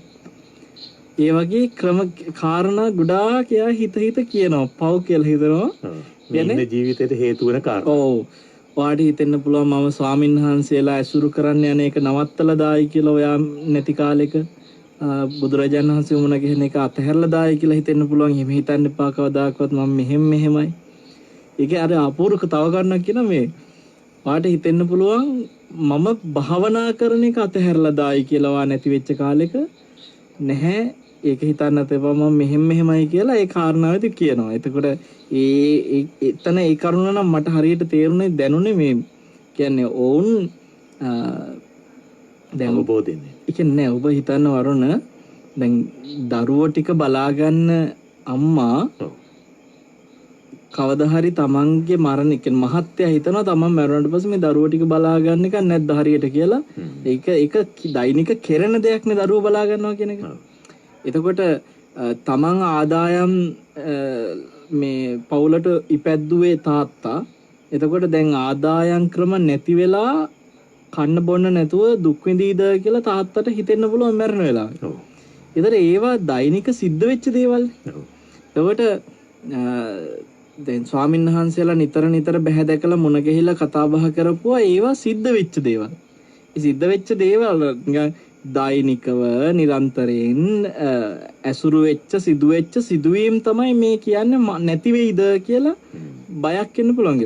ඒකට භාවනා කරන එකත් එකතු කරා කියන්නේ ඒ කියන්නේ ඔයාට හිතෙන්න පුළුවන් ඔයා නැති කාලෙක මම භාවනා කරන එක අතහැරලා දායි කියලා. ඒකෙන් කියන්නේ මොකද? ඕන්නේ ඒ වෙනකොට නිරන්තරයෙන් භාවනා කරනවා. දැන් අද අම්මා කෙනෙක් සාමාන්‍යයෙන් තමන්ගේ මැරෙන තාත්තට ඔය ටික කිව්වොත් අරවා කියයි. ඔයාට හිතේ මම දරුවොත් එක මම වෙන මනුස්සයෙක් ළඟට ඇයිද කියලා වගේ හිතර පොඩි හරි තියෙනවා නම් සැකයක්. එහෙම හිතන්නේ ඒවා කියයි. දරුවෝ ගැන බලනවා ඒවා කියයි. රසාවක් මොකක් හරි කරගන්න මට පුළුවන් ඒවා කියයි. ඔන්න හාඳුරරු හම්බෙන්නේ නැහැ නේ බනහනියෝ මම ඔයාට හිතෙන්න පුළුවන් මම රටෝස් මං සිත්නේ තසපොහණේ කතාරීද කියලා අනේ නෑ මම ඒකත් මෙහෙම කරනවා ඕව ඔක්කොම කියයි. හැබැයි අරක කියන එකක් නෑනේ නේ. ඒ කියන්නේ භාවනා කරන එක අතහැරලා දායි කියලා ඔයාගේ මේ ජීවිතය අතහැරිය දාක මම ඒව අතහැරලා දායි කියලා හිතන්න එපා. මං මේ ධ්‍යාන වඩන එක ඒ සියල්ල කරනවා කියලා මේ අම්මා කියනවා. හරිද? එතකොට ඒ මරණාසන්න මොහොත මෙවැනි දේ හිතන්න එපා, පසුතැවීමක් තියාගන්න එපා, පීඩනයක් තියාගන්න එපා කියලා මේ රෝගාතුර වෙච්ච මරණය අතේ තියෙන තමන්ගේ මහත්තයාට උපදෙස් දෙනවා ගෙදර ඉන්න නෝනා. වරුණ ඔබ හොඳ ප්‍රශ්නයක් ඇත්තටම ඔය අහන්නේ. ඒ කියන්නේ යම් විදිහකට තමන්ගේ දරුවෝ පිළිබඳව ඇතිවෙන චේතනාව මේ අවසාන අවස්ථාවේ ඇතිවෙන හැඟීම එයාට මොන විදිහටද ඊළඟ උපතට බලපන. දැන් ඔය අහන්නේ අර යම් පුද්ගලයෙක් තමන්ගේ සමීප ආදරය කරපු කෙනෙක්ව මැරෙන වෙලාවේ මතක් වුණාම එයා අර දුගතියක යයිද? ඔව්. සුගතිය නැති වෙයිද? ඒකනේ ඔය අහන්නේ. මම ඔකට ලස්සන සිද්ධියක් කියන්නම්. මේ එක සිටු පුතෙක් හිටියා. මිනිහට ඉගැන්නුවේ නෑ තාත්තා. එච්චරට සල්ලි තියෙනවා. ජීවත් වෙන්න ඇති තරම් සල්ලි තියෙනවා. තාත්තා ගණන් හදලා බැලුවා. පුතා යාගේ ජීවිත කාලෙ මෙච්චරක් අවුරුදු ගානක් ජීවත් වුණොත් දවසකට කහවණු 10000 වියදම් කළා කවදාකවත් අපේ තියෙන ධනෙ ඉවරයක් වෙන්නේ නැහැ. මිසක් ඊට කලින් මරණේ ඒ තරම් ධනයක් තියෙනවා. ඉතින් ආයි මොකටද අමුතුවෙන් ඉගෙන ගන්න කියලා තාත්තා හිතලා අර ළමයට ඉගෙනුවේ නැහැ. මේ උගත්කම කියන එක දරුවෙකුට ජීවිතේ ගොඩනගා ගන්න එකට අවශ්‍යයි. ඒක මහා මංගල සූත්‍රෙත් පෙන්නනවා. ඒක ඕන දෙයක්. සමහර අම්මලා තාත්තලා හිතන්නේ සල්ලි හොයන්න ඕනකමට ඉගෙන ගන්නෙ නෑ. ජීවිතේ පවත්වගෙන යන්නත් මේ අධ්‍යාපනය ඕනේ. නැත්නම් මාන්නයටත් හිතනවනේ සමහරනේ.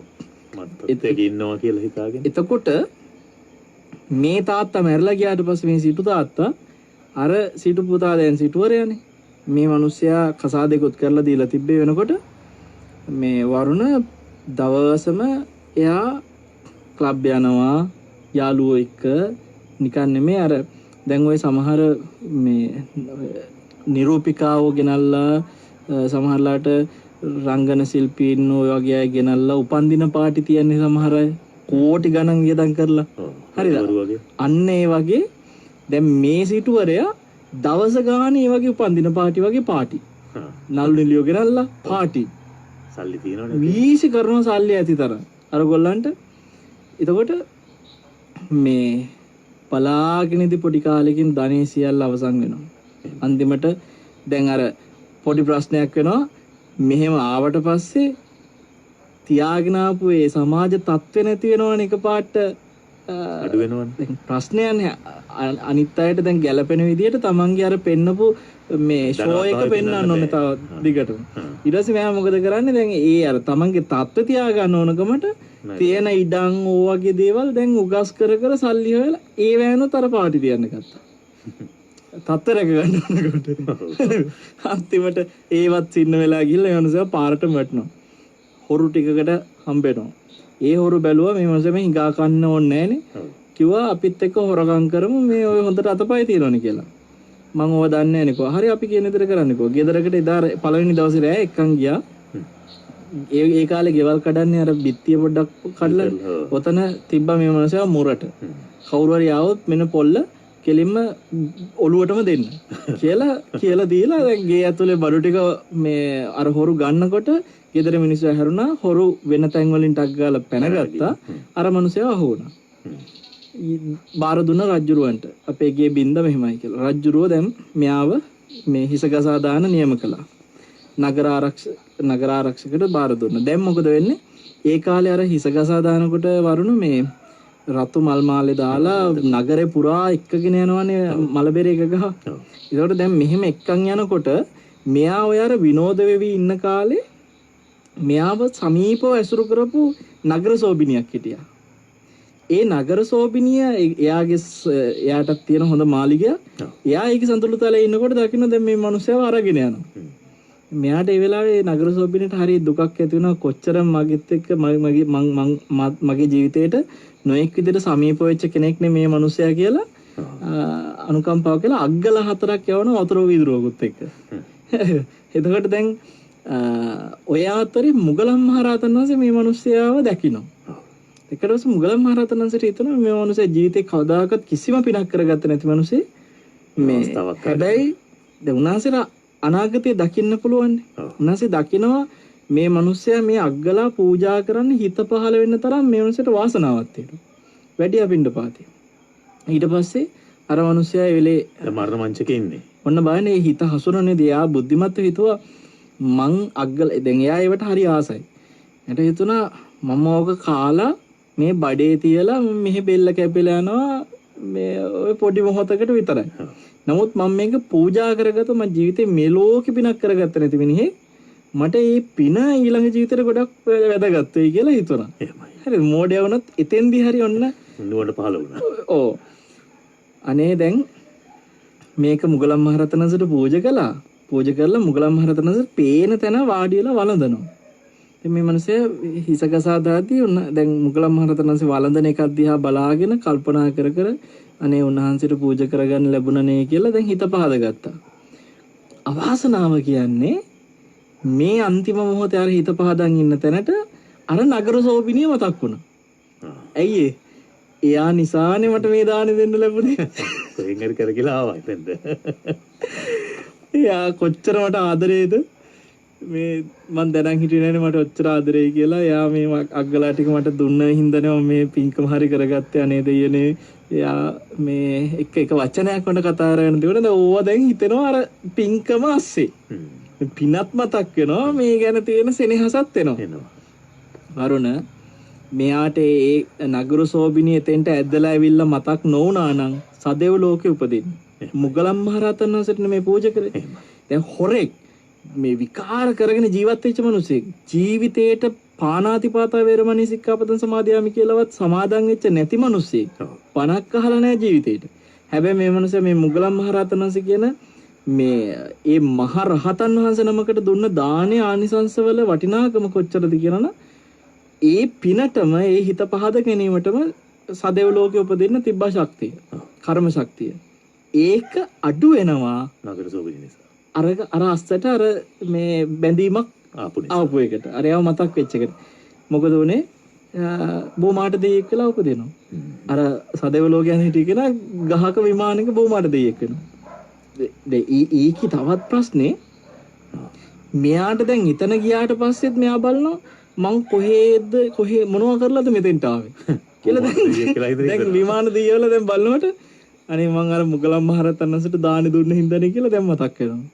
අනේ මට ඒ දානි දෙන්න හම්බුනේ හරි හින්දා එතනදී දෙන්න. ඒ සසර කොච්චර ගමනක් මේක යනවද? මේක හරි බැඳීම කියන එක හරි දරුණුනේ. බැඳීම හරි අමාරුයි වරුණ. ඊට පස්සේ දැන් මෙයා විමානෙදිත් කල්පනා කරගෙන අනේ යා හින්දා තමයි මම මෙතන ඉන්නේ අද. යා මට ওই ටික නොදුන්න නම් එහෙම මට මේ විමානෙවත් නැහැ කියලා ගිහලා උස්සන් එනවා. අරයව. නගර සෝබිනියව මිනිස් කයින් උස්සගෙන එනවා දිව්‍ය විමානෙට. දවස් 7ක් මෙයා දෙවියෙක් සහ මිනිස් කාන්තාවක් වශයෙන් මේ දෙන්න අතරේ සාමාන්‍ය මේ සතුටු වීම ස්වභාවයෙන් ඔය මේ ස්ත්‍රියක් පුරුෂයෙක් අතර සිද්ධ වෙන සතුටු වීම දවස් 7ක් තිස්සේ සිද්ධ වෙන අර විමානෙට එක්කන් ඇවිල්ලා. ඒ කාලේ අම්මා මොකද කරන්නේ අර කාන්තාවගේ රට පුරාම පීර හැමතැනම ඇවිදිනවා හැමතැනම ගිහින් කියනවා. දුව හොයනවා. දුව හොයනවා. බුදුරජාණන් වහන්සේට ගිහින් කියවනේ ස්වාමීනි මගේ දුව නැහැ කියලා. පස්සේ දවස් 7කින් මේ ශාලාවට එන්න කිව්වා. බණ අහන්න. අම්මට කිව්වා. දවස් 7ක් ගියාට පස්සේ වරුණ අර මේ ගෑනු කෙනාට දැන් අම්මා මතක් වෙනවා. දැන් දවස් 7ක් ගියුණානේ. අම්මා මාව හොයනවා ඇති අනේ මාව ගිහින් දාන්න ගගා දැන් අඬනවා. ඊට පස්සේ දෙයියා මොකද කළේ? බුදුරජාණන් වහන්සේ ධර්ම දේශනා කරන ධර්මශාලාවට එන දැන් මුගලන් මහරහතන් වහන්සේට දන් දුන්න හින්දා මෙතෙන්ට එන්න ලැබුණේ කියන එකත් දැන් ඔළුවේ තියෙනවනේ. ඒ නිසා මෙයාට හිතුණා මේ ධර්ම දේශනාවකුත් අහන්න යන්න. මෙයා මේ ගෑනු කෙනාවත් අරන් ඇවිල්ලා ධර්මශාලාවේ පිටිපස්සෙන් තියලා මෙයා ධර්ම දේශනාව අහන්න ගත දෙවියත්. එතකොට මේ අන්තිමට ඒ දෙන්න ධර්ම අවබෝධ කරනවා. ඒක හරිය අමුතුම සිද්ධියක්. නමුත් ඒ සිද්ධිය ඇතුලේ තේරෙනවා අර සදෙව්ලෝක යන්න තීච්ච කර්ම විපාකේ පල්ලෙහාට දැම්මා මේ බෝමාට දෙයියෙක් කරලා දාන තැනට වැටුණා. ඔය මතක් වීම නිසා සෙනෙහසින් බැඳීමකින් කෙනෙක් මතක් වීම නිසා. එනිසා ඒ වගේ කෙනෙක්ව අර සෙනෙහසකින් බැඳීමකින් මතක් වෙද්දී අනිවාර්යෙන් දුගතියටම නෙමෙයි. නමුත් කොහොම වුණත් මහා පුණ්‍ය විපාකයක් පළ දෙන්න තියෙන එකක් වුණත් පහලට දානවා. එතකොට ඔබ හිතන්න වරුණ අපි මෙහෙම කියමුකෝ අම්මා කෙනෙකුට දරුවෙක් මතක් වෙනවා මැරෙන වෙලාවේ එක්ක දැඩි බැඳීමකින් දාලා යන්න බැරුව. අනේ මං කොහොමද දාලා යන්නේ මට යා නැතුව ඉන්න බෑ. අන්න එහෙම එනවා. එතකොට එතන ඒකාන්තයෙන්ම දැඩි ලෝභ සහගතවම ඇති වෙච්ච එකක්. අකුසල සිතුවිල්ලන්නේ. ඒක සමහරවිට පෙරේතාත්මයකට වගේ ගිහිල්ලා ඔන්න පෙරේතෙක් විදිහට එනවා දරුවෝ හොයාගෙන ආයි අනේ දරුවෝ මට වා ඕනේ කියලා දැන් ළමයාවත් මං ඉන්න තැනට ගන්න ඕනේ කියාගෙන එනවා. එහෙම යෝ වෙනවා. ඒ කියන්නේ මලගිය ඥාතීන් ඒ අය හොයාගෙන ඉන්නේ එහෙම බැඳීම් නිසා මැරිලා එහෙම වෙනවා මතක් කියලා. ඔව්. ඒකට දැන් ඕකේ තව පැත්තක් තියෙනවා. සමහරලාට කරුණාව නිසා මතක් වෙන්න පුළුවන් නේ දරුවෝ. ඔව්. ඒක සතර බ්‍රහ්ම විහරණ තුල කරුණා සහගත සිතින් මෛත්‍රී සහගත සිතින් දරුවෝ මතක් වෙන්න පුළුවන්. එයාට හරියට කාලා බීලා පහසුකම් ටික හැදෙනවා නම් අනේ මේ හොඳයි මම නැති කාලෙක දුකක් කරදරයක් නම් එන්න එපා මගේ දරුවට මේ අනේ මොකුත් අහිතක් නම් වෙන්න එපා මගේ දරුවට මං නැතිකමින් දරුවට පීඩනයක් එන්න එපා කියලා අර බ්‍රහ්ම විහරණ ඔස්සේ කුසල සිතක් එන්නත් පුළුවන්. එතකොට එයා ඒ දරුවා මතක් වීමෙන් සුගතිය කියන්න පුළුවන්. එතකොට මෙතන දරුවා මතක් වීම කියන එක දුගතියයිද සුගතියයිද සුගතිය පල්ලෙහාට දායිද මොකක් වේද කියන එක තන්නේ කර තීරණය කරන්නේ ඒ චේතනාවල තියෙන කුසල අකුසල භාවිත එක්ක. දැන් සමහර අය දැන් අපි හිතමුකෝ පින් කරපු අය කියලා මරණාසන්න මොහොතේ ඒ පින සිහි වෙමින් ඉන්නවා කියලා. දැන් එතකොට මේ පින සිහි වෙමින් ඉන්න අවස්ථාවක එන දෙයක් කතා කිරීම තුළ බාහිරින් ඉන්න පුද්ගල ළඟට ගිහිල්ලා එයාගේ හිත හදන්න ඕන බය වෙන්න එපා අපි දරුවෝ ටික බලා ගන්නවා අපි කේදත දරුවෝ කියනවා අම්මා බය නැතුව මරණයට මුහුණ දෙන්න අපි අපේ ජීවිත හොඳට පවත්වාගෙන යනවා එහෙම කියලා කෙලස් ඇති කළොත් එහෙම අර පිනට හානියක් වෙනවද එතකොට? ඒ කියන්නේ පිනට හානියක් වෙනවද කියලා? ඒ කියන්නේ එතකොට ඒ පින් සිතුවිල්ල හිතෙන් බැහැර වෙලා වෙන අවධානයකට එතකොට ඔබ කියන්නේ අරාම්මා මේ බුදුගුණ මනසිකාරයක හරි කරපු පින්කමක් හරි මතක් කරගෙන ඉන්නවා. මොකද මම මෙහෙම අහන්නේ සමහරු කියනවා මරණාසන්න මොහොතේ පිරිත් ඔය දාන්න එපා. මේ සමහරලාට ඒක නිසා තරහ ඇති වෙන අවස්ථාවක් තියෙනවා කියලා. මිනිස්සු කියනවා. නෑ වරුණ මේ ගොඩක් වෙලාවට මේ ඔය පිරිතක් එහෙම නැත්නම් භාවනාවක් ඒ වගේ අහන්න අවස්ථාව හදන එක කිසිසේත්ම මේ අහිතක් නෙවෙයි. අහිතක් නෑ. ඒක කරන එක ඊටාම වටිනවා. මට මගේ සීයා කෙනෙක්වත් ওই විදිහටම අත්දැකීමක් තියෙනවා. ඒ සීයා අන්තිම වෙලාවේ කියන්නේ ඒක හරි පුදුම අවස්ථාවක්. සීයා මගේ ළඟ හිටියේ. මේ සීයා හොඳට හිටියා. මේ දාන ආහාර ටිකක් දුන්නට පස්සේ පව පින් දෙනවා ඈන වෙලාවක්. හරිම සිහියෙන් හිටියේ හොඳට.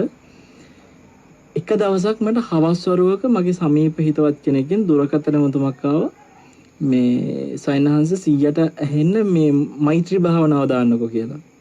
ඕක ටික කාලෙක ඉඳලා මේ ඒ කෙනත් මට යෝජනා කර හිටියා. මටත් ඕක මගේ ඇරිලා තිබ්බා.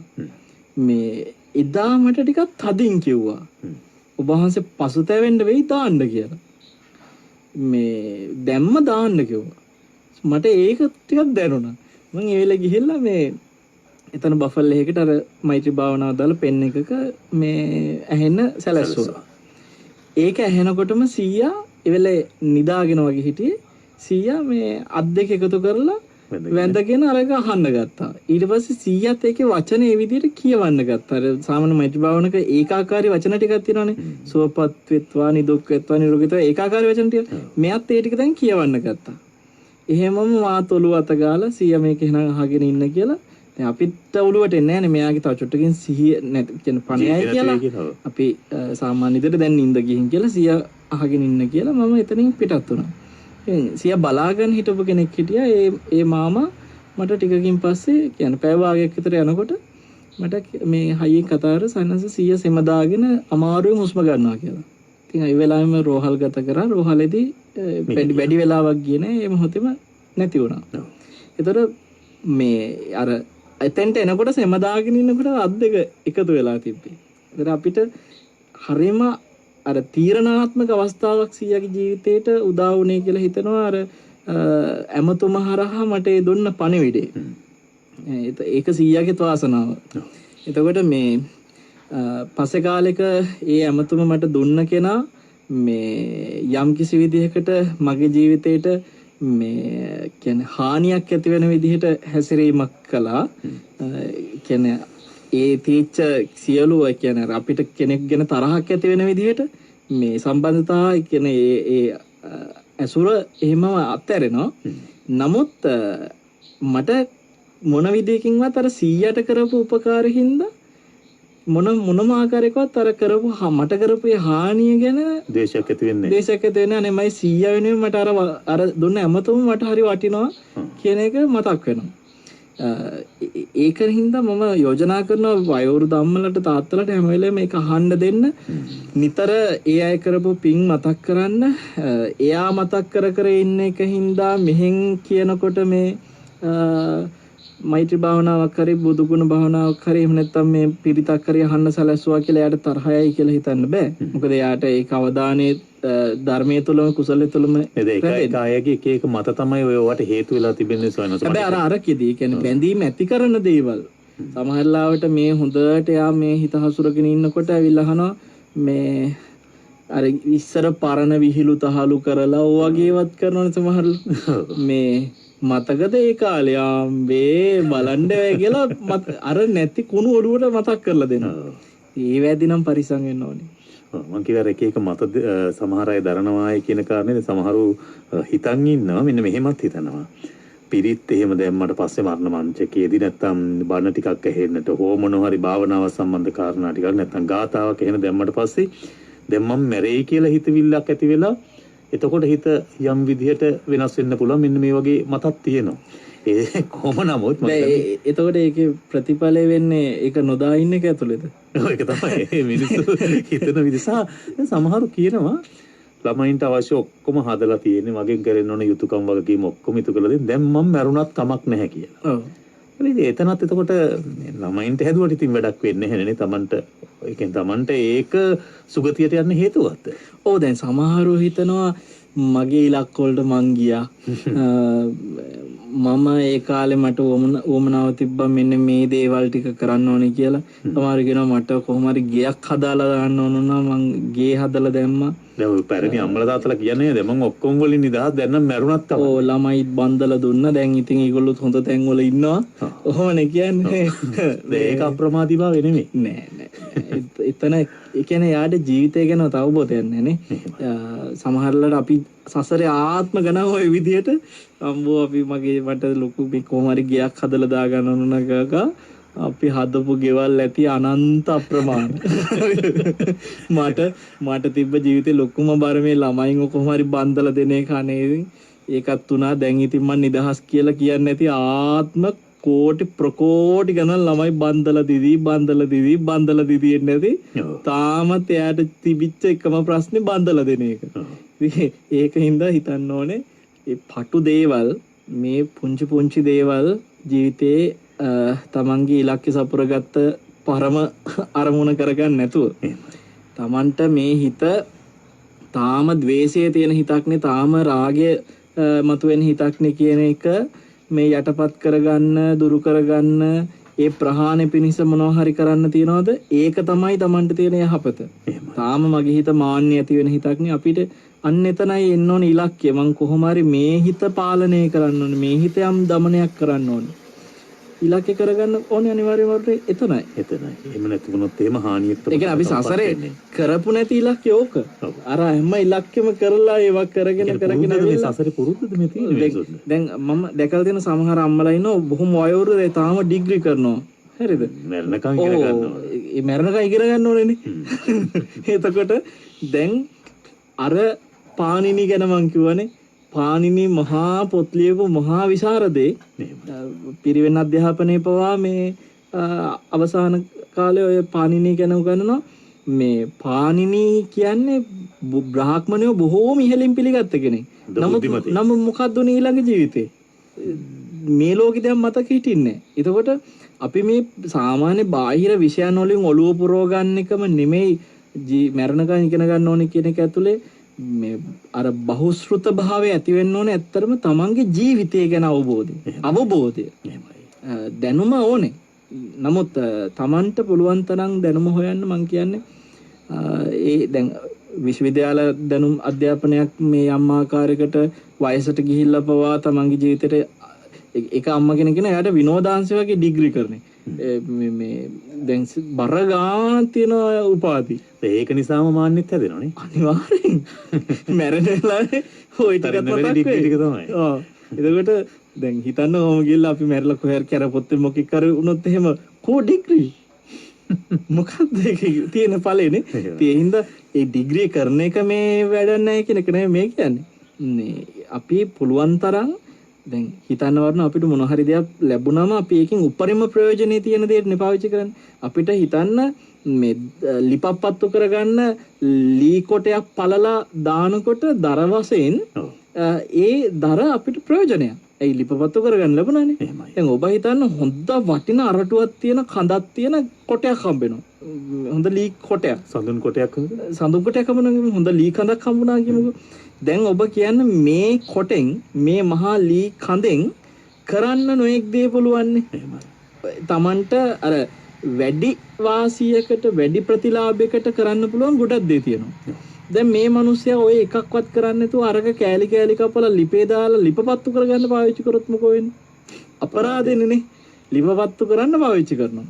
කියන්නේ මනුෂ්‍ය ජීවිතේ ඒ වගේ වටින අර්ථ මේ ගෙවන ආයුෂ ටික හරියට ඒ ලී කොටේ අරටුව වගේ. ඒතර මේ ගෙවන ආයුෂ ටික මේ හුස්ම රැල්ල ගන්න හෙලන මේ ගෙවන කාලේ. හරිද? එතකොට ඒක අපි ඉගෙන ගන්න දේවල් බලන කියන දේවල් මොනවටද පාවිච්චි කරන්න කියන එක නිකන් අර ලී කොටේ ඒ ලී අරටුව මොන වගේ දේ හදන්නද පාවිච්චි කරන්නේ? කබඩයක් මේසයක් හදන්න ලී පුටුවක් හදන්නද නැත්නම් මේ තියනනේ එක එක දෙයට නේද පාවිච්චි කරන්න පුළුවන්. කිසිම වැඩකට නැති දේවල් වලට පාවිච්චි කරන්න පුළුවන්. අර වගේ ලීපපත්තු කරන්න පාවිච්චි කරන්න පුළුවන්. ඒක නිකම්ම අලු කරලා දාන එකට වඩා අර්ථයක් ඇති දෙයකට පාවිච්චි කරනවා. ජීවිතය ආයුෂ පාවිච්චි කරන හරිය පරිස්සමෙන් මොකකට කියන්නේ ආයුෂ පරිස්සමෙන් පාවිච්චි කරන්න කියලා. ඒ නිසා ඔබට මේ මම හිතන්නේ වැටහෙනවා ඇති අපි මේ සාමාන්‍ය කාරණා ඇසුරේ මේ ගැන කතා කරමු. දැන් තවත් සමහරු හිතන ක්‍රමයක් තමයි අපිට කොහොමත් ලැබිලා තියෙන මනුෂ්‍ය ජීවිතයේ මරණයෙන් කෙලවර වෙන්නේ. ඒක නිසා ඒක අපි එච්චර හිතිය යුතු නෑ. ඒ වෙලාවේ ඒන විදිහට මූණ දෙනවා කියලා. මේ තව යම් පිරිසක් හිතන විදිහ. තවත් සමහරු හිතනවා සවනාස මෙන්න මෙහෙම. දැන් මරණයෙන් පස්සේ අපි කොහේ ලෝකෙ ගියාම මොකද? දැන් අපිට මේ ඉන්න මනුෂ්‍ය ජීවිතේට පෙර භවයේ පේන්නේ නැහැ මොන කොහේ ඉඳලා ආවත් දන්නේ නැහැ. ඉතින් අපිට ඒකේ අපහසුවක් අමාරුවක් අපිට දැන් දෙන්නේ නැහැ. ඉතින් ඕකමනේ ඊට පස්සෙත් වෙන්නේ කියනවාට මේ ඊයේ පෙරේද දවසකත් ඔන්නෝම මතයක් ඉදිරිපත් කරපු කෙනෙක් හම්බුණා. මේක භයානකද? එතකොට මෙහෙම හිතන එක. අනිවාර්යෙන්. ඒ කියන්නේ කර්මයේ පිළිබඳව ලැජ්ජ බයක් නැතුව හිතන තැන තිසරණේ පවා අහිමි වෙනවා. දැන් එහෙම හිතන කෙනෙක්ට අපි මෙහෙම කියමු. කියන්නේ කර්මයේ කර්ම වල විශ්වාස කරන්නේ නැහැ කියන එක මේ පේන්නේ. ඔව්. එයාට මිත්‍යා දෘෂ්ටිකයි. ඒ කියන්නේ ඒ ගැන තියෙන ලැජ්ජ බය නැති වෙලා එයා දැන් භාග්‍යතුන් වහන්සේගේ ධර්මයම නිකන් මෙහෙලුවට ගත්තා වගේ දෙයක්. දැන් හිතන්න මෙහෙම වරුණ සමහර අය ඉන්න ඔබ දැකලා තියනවද නිකන් මෝන උපදිනකොටම නිකන් පිච්චිලා වැරහැලි වෙලා ගිහිල්ලා වගේ. හරිද? කිසිම ප්‍රියමනාප වෙනුමක් නැහැ. බලන්න බයයි. එහෙමයි ඉන්නවනේ. ඔව්. ඒ මිනිස්සයා මුළු ජීවිත කාලෙම විඳවන්නේ කොච්චර පීඩනයක්ද බලන්න සමාජයේ අනිත් අයව පිළිකුල් කරන විදිහ නොඑක් දේවල් එක්ක. සමහරවිට ඒ වගේ ළමයි පාසලේ පොඩි කාලේ ඉගෙන ගන්නකොට අනිත් යාළුවෝ කවුරුවත් එයාගේ ළඟට එන්නේ හැම තිස්සෙම දුකමයිනේ පීඩනයක්මනේ. දැන් ওই කර්මයක්නේ. දැන් එයා කලින් ජීවිතේ මොනවා හරි ওই කර්ම රැස් කරනකොට එයා හිතුවා කියමුකෝ ලබනාත්මේ මේ මන් දන්නවා ඉතින් මේ මම දැන් මේ කර්ම වේදිනවා කියලා මට ඔවා පේන්නේ නැහැ නේ ඊළඟ ආත්මේ. ඒ කියන්නේ හිතන් ඉන්නේ මේ භවයේ කරන ඒවා මේක විතරයි. මෙතන විතරනේ. ඕක ඉතින් පේන්නේ නැහැ නේ ඊළඟ ආත්මේ. එතකොට ඉතින් වෙන කියලා එයාට හිතේ. හැබැයි ඒ කෙනා අර විදිහට විපාක විඳෝ යනකොට ඒකේ විපාකයේ අත්විඳින ජීවිතේදී ඒ විඳින දුක අපිට එපා කියලා දැනෙනවා.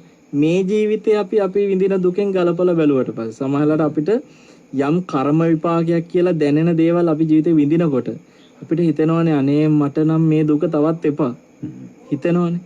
අපි නොඑක් විදිහේ දැන් පුණ්‍යවන්ත අය අතරේ සමහර ඉන්නවා හරි පීඩන විඳිනවා.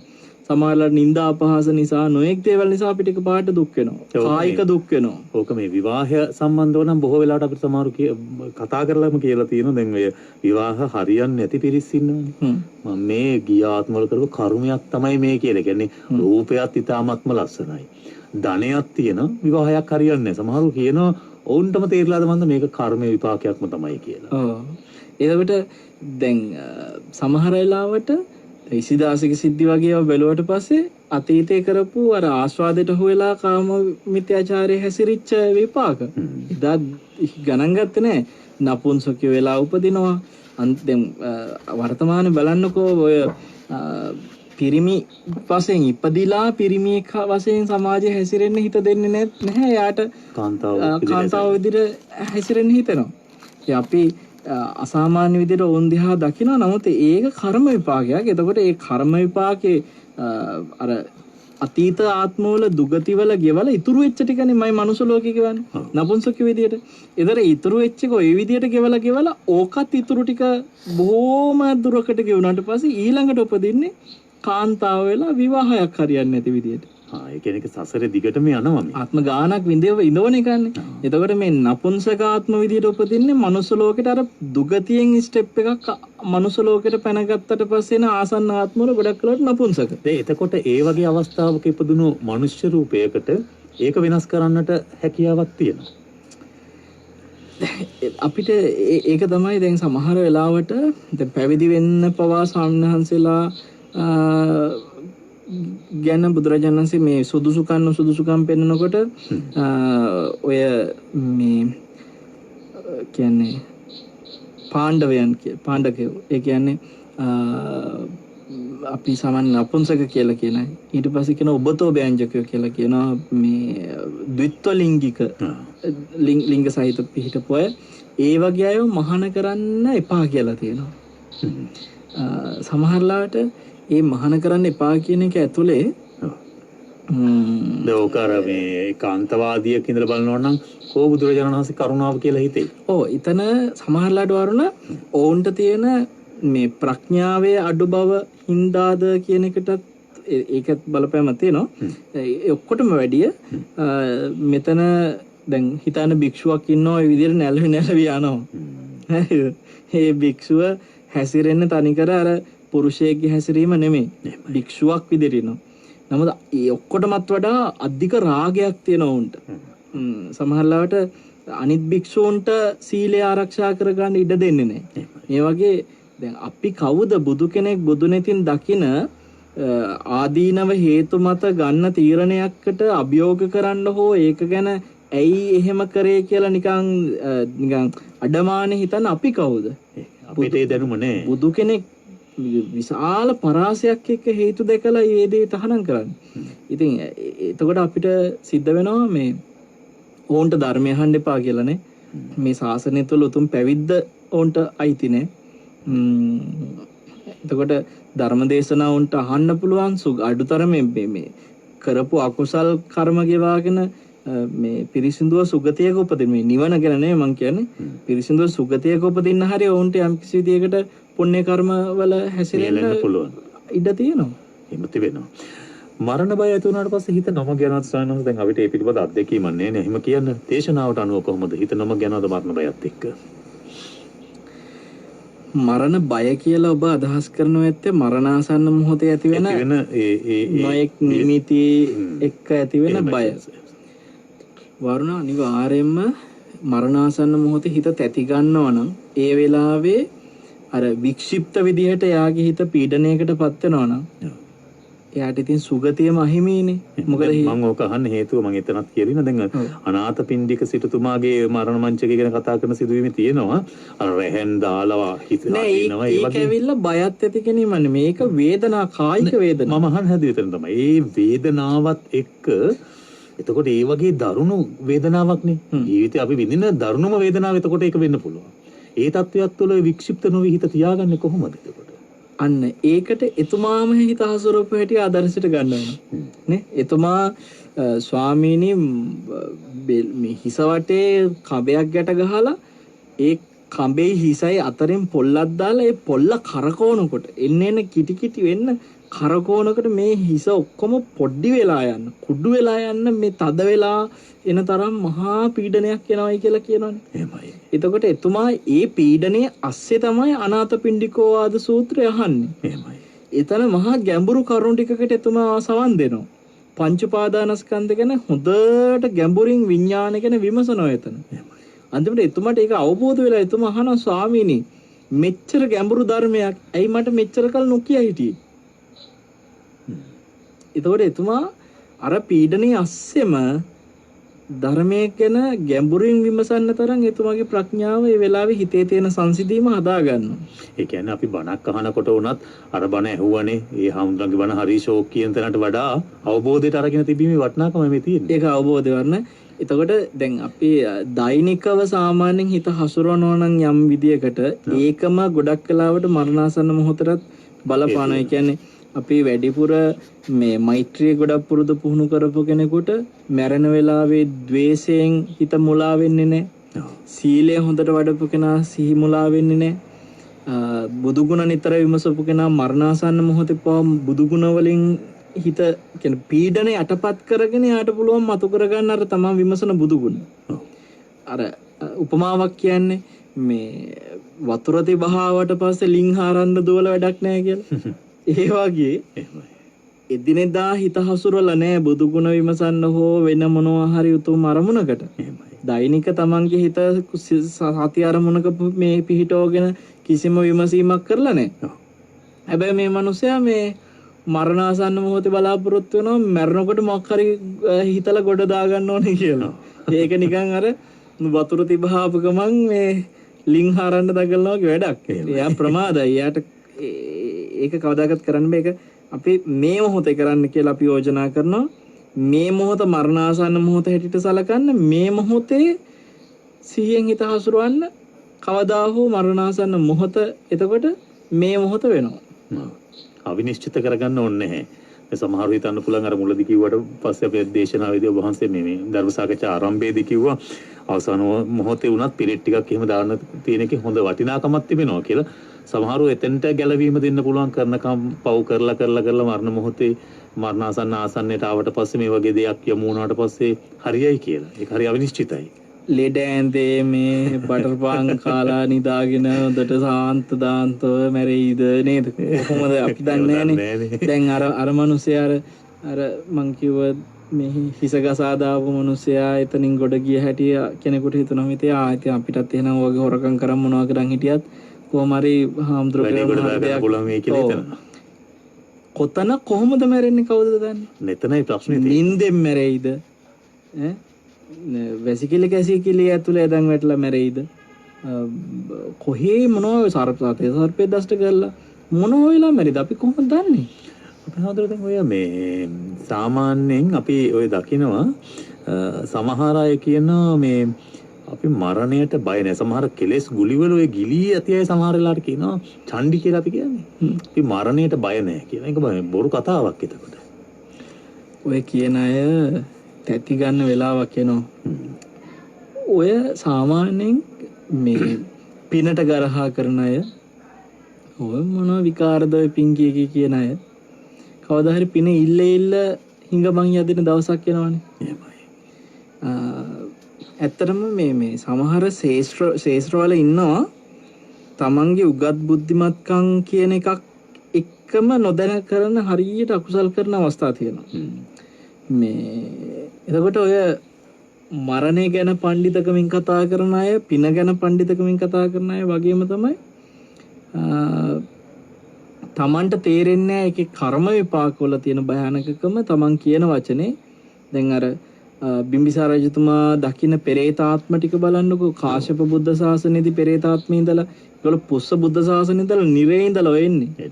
හරි. එතකොට පිනට ගරහා කරලා පුස්ස බුදුරජාණන්සට දන් දුන්න එක මේ විහිළුවට අරගෙන ගරහා කරලා සමහරවිට බුදුහාමුදුරන්ට ලෑස්ති කරලා තිබ්බ දාන වස්තු ටික මේගොල්ලෝ කාලේ යනවා මේ බුදුහාමුදුර වඩින්න ඔන්න මෙන්න තියලා. කවුරු කෑවත් එකයි කියලා හිතන. ඔව්. මේ ඒ වගේ හැසිරිච්ච අය අන්තිමේදී පින ඉල්ල අඬනවනේ. දැන් මේ ඉදම්මේ ඥාතින හොතු සුඛිතා හොන්තු ඥාතිය කියන ගාථාව පව බුදුරජාණන්සේ දේශනා කළේ මුලින්ම ඔය සිද්ධියට. එහෙමයි. එතකොට මේ පින ඉල්ලනවලු. එදා පිනට ගරහා කර පයින් ගැහුවා. ඒ අයට කවදා හරි පින ඉල්ලන්න වෙලාවක් එනවම තමයි. කියන්නේ මදය ප්‍රමාදයට හේතුව. ඔව්. ඒ වගේ අර ඔබ වහන්සේට අත්දැකීම් තියෙනවා කලින් ඔය සිර කුටි වල ධර්ම දේශනා කරලා දැන් අපි මරණය අත්තරිමුකෝ. එච්චර චණ්ඩිකම් කරපු අය හිරේට ගියාමත් පුදුම විදියට හිත වෙනස් වෙනවා නේද? අනේ මට එතනදි මං ඉක්මන් වුණා වැඩි. වano කියන විදිය. හැබැයි අර වෙලාවේ ගහන්න ඉතන කොහමද? ටයි මොකත් එක්කයි ගාගෙන එන්නේ. ඒ කියන්නේ ඇඟේ නැති ශක්තියක් ඇතිගෙන. ඒ ද්වේෂයේදී අපි ආවතරනේ මේ ශාරීරික ක්‍රියාවලිය වෙනස් වෙනවා. වරුණ ඇත්ත වැහෙනවනේ. ඇත්ත පේන්නේ. ඒ කියන්නේ මුලාවේදී හරි ශක්තිමත් මිනිස්සු. මේකේ නීවරණ වලින් නීවරණ කියන්නේ ආවරණයක්නේ. මේ ආවරණයෙන් වැහුණට පස්සේ ඇත්ත වහන ආවරණේ නීවරණ. එතකොට මේකෙන් ඇත්ත වැහුණට පස්සේ එයා ඉන්නේ දැන් විසිරිච්ච වෙලාවට මේ ව්‍යාපාදසිත බහුල වෙච්ච වෙලාවට සාමාන්‍ය ලෝකේ සරලව තේරෙන ඇත්තවත් එයාට තේරෙන්නේ. එතකොට මේ මිනිසයා කියන්නේ මොකද්ද කරන්නේ මොකද්ද කියලා බව සමහරවිට පස්සේ පසුතැවෙන මේ මිනිසයා. ඔව්. ඉතින් දැන් ඔය පරලොව ගිහිල්ලා පසුතැවෙන අවස්ථා හරියට තියෙනවා වරුණ. සමහරලාට සාප කරපුවා පෙරලිලා Tamanට ඇවිල්ලා පසුතැවෙන සිද්ධිය ඔය මිහිඳු මහරහතන් වහන්සේ මේ රජමැදුරට වැඩම කළාට පස්සේ මුලින්ම කියා දුන්න මේ භුක්තානුමෝදනාව තමයි പ്രേතවත්ව විමානවත්ව. ඔව්. එතකොට සමහරු නම් වා සුරංගනා කතා කියලා අත්හැරලා දාන ඒවා. ඔව්. ඒ දැන් പ്രേතවත්ව විමානවත්ව වල දැන් මම අර ඔය නගර සෝබිනියක් උසන් ගිහිල්ලා මේ හැසිරිච්ච සිද්ධිය කිව්වේ. ඕකත් പ്രേතවත්ව වල පටන් ගන්න කතාව ඔය. එහෙමයි. එතකොට මේ ලෝකේ සමහර പ്രേතයන් අතර විමාන പ്രേතයෝ කියලා කට්ටියක් ඉන්නවා. ඒ කියන්නේ දිව්‍යමය ස්වරූපේ പ്രേත ස්වභාවයේ දෙකම කලවම් කට්ටියක් ඉන්නවා. හරි? සමහර ඉන්නවලු උඩකය දිව්‍ය යටකය പ്രേත. එහෙමයි. සමහර ඉන්නවා රාත්‍රියට പ്രേත දවල්ට දිව්‍ය. හරි? තව සමහර අය ඉන්නවා මේ ඒගොල්ලන්ගේ එක එක මේ හැසිරීම් වල කාලයකට තියෙනවා දිව්‍ය ස්වභාවය කාලයකට තියෙනවා പ്രേත ස්වභාවය. සමහරවිට දිව්‍ය ස්වභාවයෙන් ඉපදිලා කන බොන වෙලාවට പ്രേත ස්වභාවය. මේ වගේ විමාන പ്രേතයෝ කියලා പ്രേත පිරිසක් ඉන්නවා. ඒ പ്രേතාත්මයි දිව්‍යාත්මයි අතර නිකන් අර මේ හයිබ්‍රිඩ් දෙමුහුන්. ඔව් දෙමුහුන් പ്രേත ස්වභාවය. ඉතින් ඒවා විඳින්නේ එතෙන්ට ගියාට පස්සේ තමයි තේරෙන්නේ. මේක වෙලා තියෙන්නේ මේකයි. මාළුවා වතුර විතරනේ ඉන්නේ. සාමාන්‍ය අසාමාන්‍ය විදියට වතුරෙන් පිට ඉන්න අය ඉන්නවා. සාමාන්‍ය වතුරේ ඉන්නේ. ඒ කියන්නේ මාළුවා ඉබ්බා වගේ නිතර මේ ගොඩබිම ඇවිල්ලා කරක් ගහලා වටපිට බලලා යන්නේ නෑනේ. ගොඩබිමට අපි අතට ගත්තොත් මිසක්කා. ඒකට සාමාන්‍ය මාළුවා වතුරේ ඉන්නකොට ඌට පේන්නේ වතුරේ ටික විතරයි. ඒ සීමාව විතරයි. ඌ හිතන්නේ මේ තියෙන්නේ ඔක්කොම මේවා විතරයි කියලා. වතුරම තමයි හැමදේම. ඔව්. ඉබ්බා ගෙම්බා දැන් ඕකෙත් ඇතුලේ දකින්නවා එළියක් පිටට ඇවිල්ලා පිට තියෙන දේ දකින්න. දැන් ඉබ්බෙක් එහෙම පිට ඇවිල්ලා පිට තියෙන දේවල් ටික ඇවිල්ලා අර මාළුන්ට කියන්න ගියොත් එහෙම මේ මොලේ තියෙන මාළුවෙක් ඒක එකපාරට පිළිගන්නෙත් නැතුව ප්‍රතික්ෂේප කරන්නෙත් නැතුව ඒ මාළුව එකක් තේරුම් ගන්නවා මට නැති ශක්තියක් මෙයාට තියෙනවා. අන්න ඒක හරි තේරුම් ගන්න බෑ. මේක ඇත්ත කියලා gediy පිටින් පිළිගත්තේ නැත. මේක බොරු කියලා ඔහෙ ප්‍රතික්ෂේප කරන්නෙත් නැතුව එකක් දැනගන්න ඕනේ මට බැරි දෙයක් එයාට පුළුවන්. එයා මේ මගේ සීමාවෙන් එහාට යන කෙනෙක් කියන එක හරි දැනගන්න ඕනේ. බුදුරජාණන් වහන්සේ ප්‍රේතවත්තු විමානවත්තුළු ස්වභාවය දේශනා කළාද? මේ මුගලන් මහරහතන් වහන්සේ ඒ ස්වභාවයෙන් ඇවිල්ලා දේශනා කළාද? උන්වහන්සේලාට අපිට පේන්නේ නැති පරාසයක් දකින්න පුළුවන්කම තිබ්බා. ඒකට අවශ්‍ය ඥාන ශක්තිය උන්වහන්සේලා උපද්ද ගත්තා කියන එක හරි මොලේ තියෙන මිනිස්සු අඩුතරම තේරුම් ගන්න ඕනේ. ඔය ඇත්තද නැද්ද කියලා ප්‍රශ්න කර කර ඉන්න කලින්. ඔය ගොඩක් කලාවට උගත් කියන අය ඉතින් සමහරලාට මේ ඒගොල්ලන්ගේ මේ තර්ක කර කර ඕවා කොහේ වෙන්නද කියලා හිතන මිනිස්සයා හරියට මම නම් දකින්නේ අර මෝඩ මාළුවෙක් වගේ. කියන්නේ වතුර ඇතුලේ මිනිහට පේන ටික විතරයි මිනිස්සු හැමතිස්සෙම හිතන්නේ. නමුත් වර්තමානයේ වෙන උදාහරණ වලින් මේ මිනිසුන්ට තේරෙනවා පේන සීමාවට එහා දෙයක් තියෙනවා කියලා. අපි ඒ ගැන හිතන්නයි හිත කොළඹෙත්තේ ඒ සඳහායි මේ පෙළඹවීම සිදු කරන්නේත් විශේෂයෙන්ම දැන් අපි පහුගිය පුරපසළොස්වක පොහොව දවසේ අනුරාධපුරේ හිටියේ. අනුරාධපුරේ මම ගියා මගේ යාළුවෝ කිහිප දෙනෙකුත් එක්ක. ඒ අතර මගේ යාළුවෙක් ඉන්නවා. ඔහුගේ යාළුවෙක් සමනාසීට ඒ පොයේ දවසේම උදෑසන අවුරුදු 30 ගණක් වෙන යාළුවෙක් මරණයටපත් වුණා. හදිසියෙ මරණයට හෘදයාබාධයක් ඇති වෙලා නැති වුණා. මේ යාළුවා මේ ඉන්ෂුරන්ස් කරන යාළුවෙක්. කියනවා දවලහංගෝ ඉන්ෂුරන්ස් එක දාලා තිබ්බනම් පවුල ගොඩ කියලා. මං කිව්වා ධර්මයේ ප්‍රකගෙන හිටියනම් ඔය යන්නේ කොහෙද කියන එකවත් අඩුම ගානේ වෙනස් කරගන්න පුළුවන් වේවි කියලා. ඉතින් මේ අපි හිතන්නේ මට මේක කියන්න ඕනුනේ අපි හිතන්නේ අපේ ප්‍රායෝගිකව අත්විඳින මේ භෞතික පරිසරයත් එක්ක තිබෙන ජීවිතය ගැනනේ. ඉන් එහා හිතෙන්නේ අපිට. ඇතැම් වෙලාවට අපි එහෙම කොතරම් දේවල් අතහරිනවද? ඒ අතහරින තැනදී අපිට බොහෝ වෙලාවට අපේ ජීවිතේ වටිනාම දේ අතහැරෙන්නට පුළුවන්. ඒ දේ අතහරින්නට එපා. මේ හැම විටම ඔබගේ ජීවිතයට අප්‍රමාදීව ගොඩනැගිය යුතු ධර්මය මරණ බය ඔබේ හිතට නොදැනෙන ආකාරයේ වටිනා වූ ධර්මයයි අපේ ස්වාමීන් වහන්සේ මේ වැඩසටහන තුළ හැම විටම ඔබට ලං කරන්නට උත්සාහ දරන ඒ මග නියැලෙන්නට ඔබට ශක්තිය ධෛර්යය ඇති වේවා කියලා ප්‍රාර්ථනා කරනවා.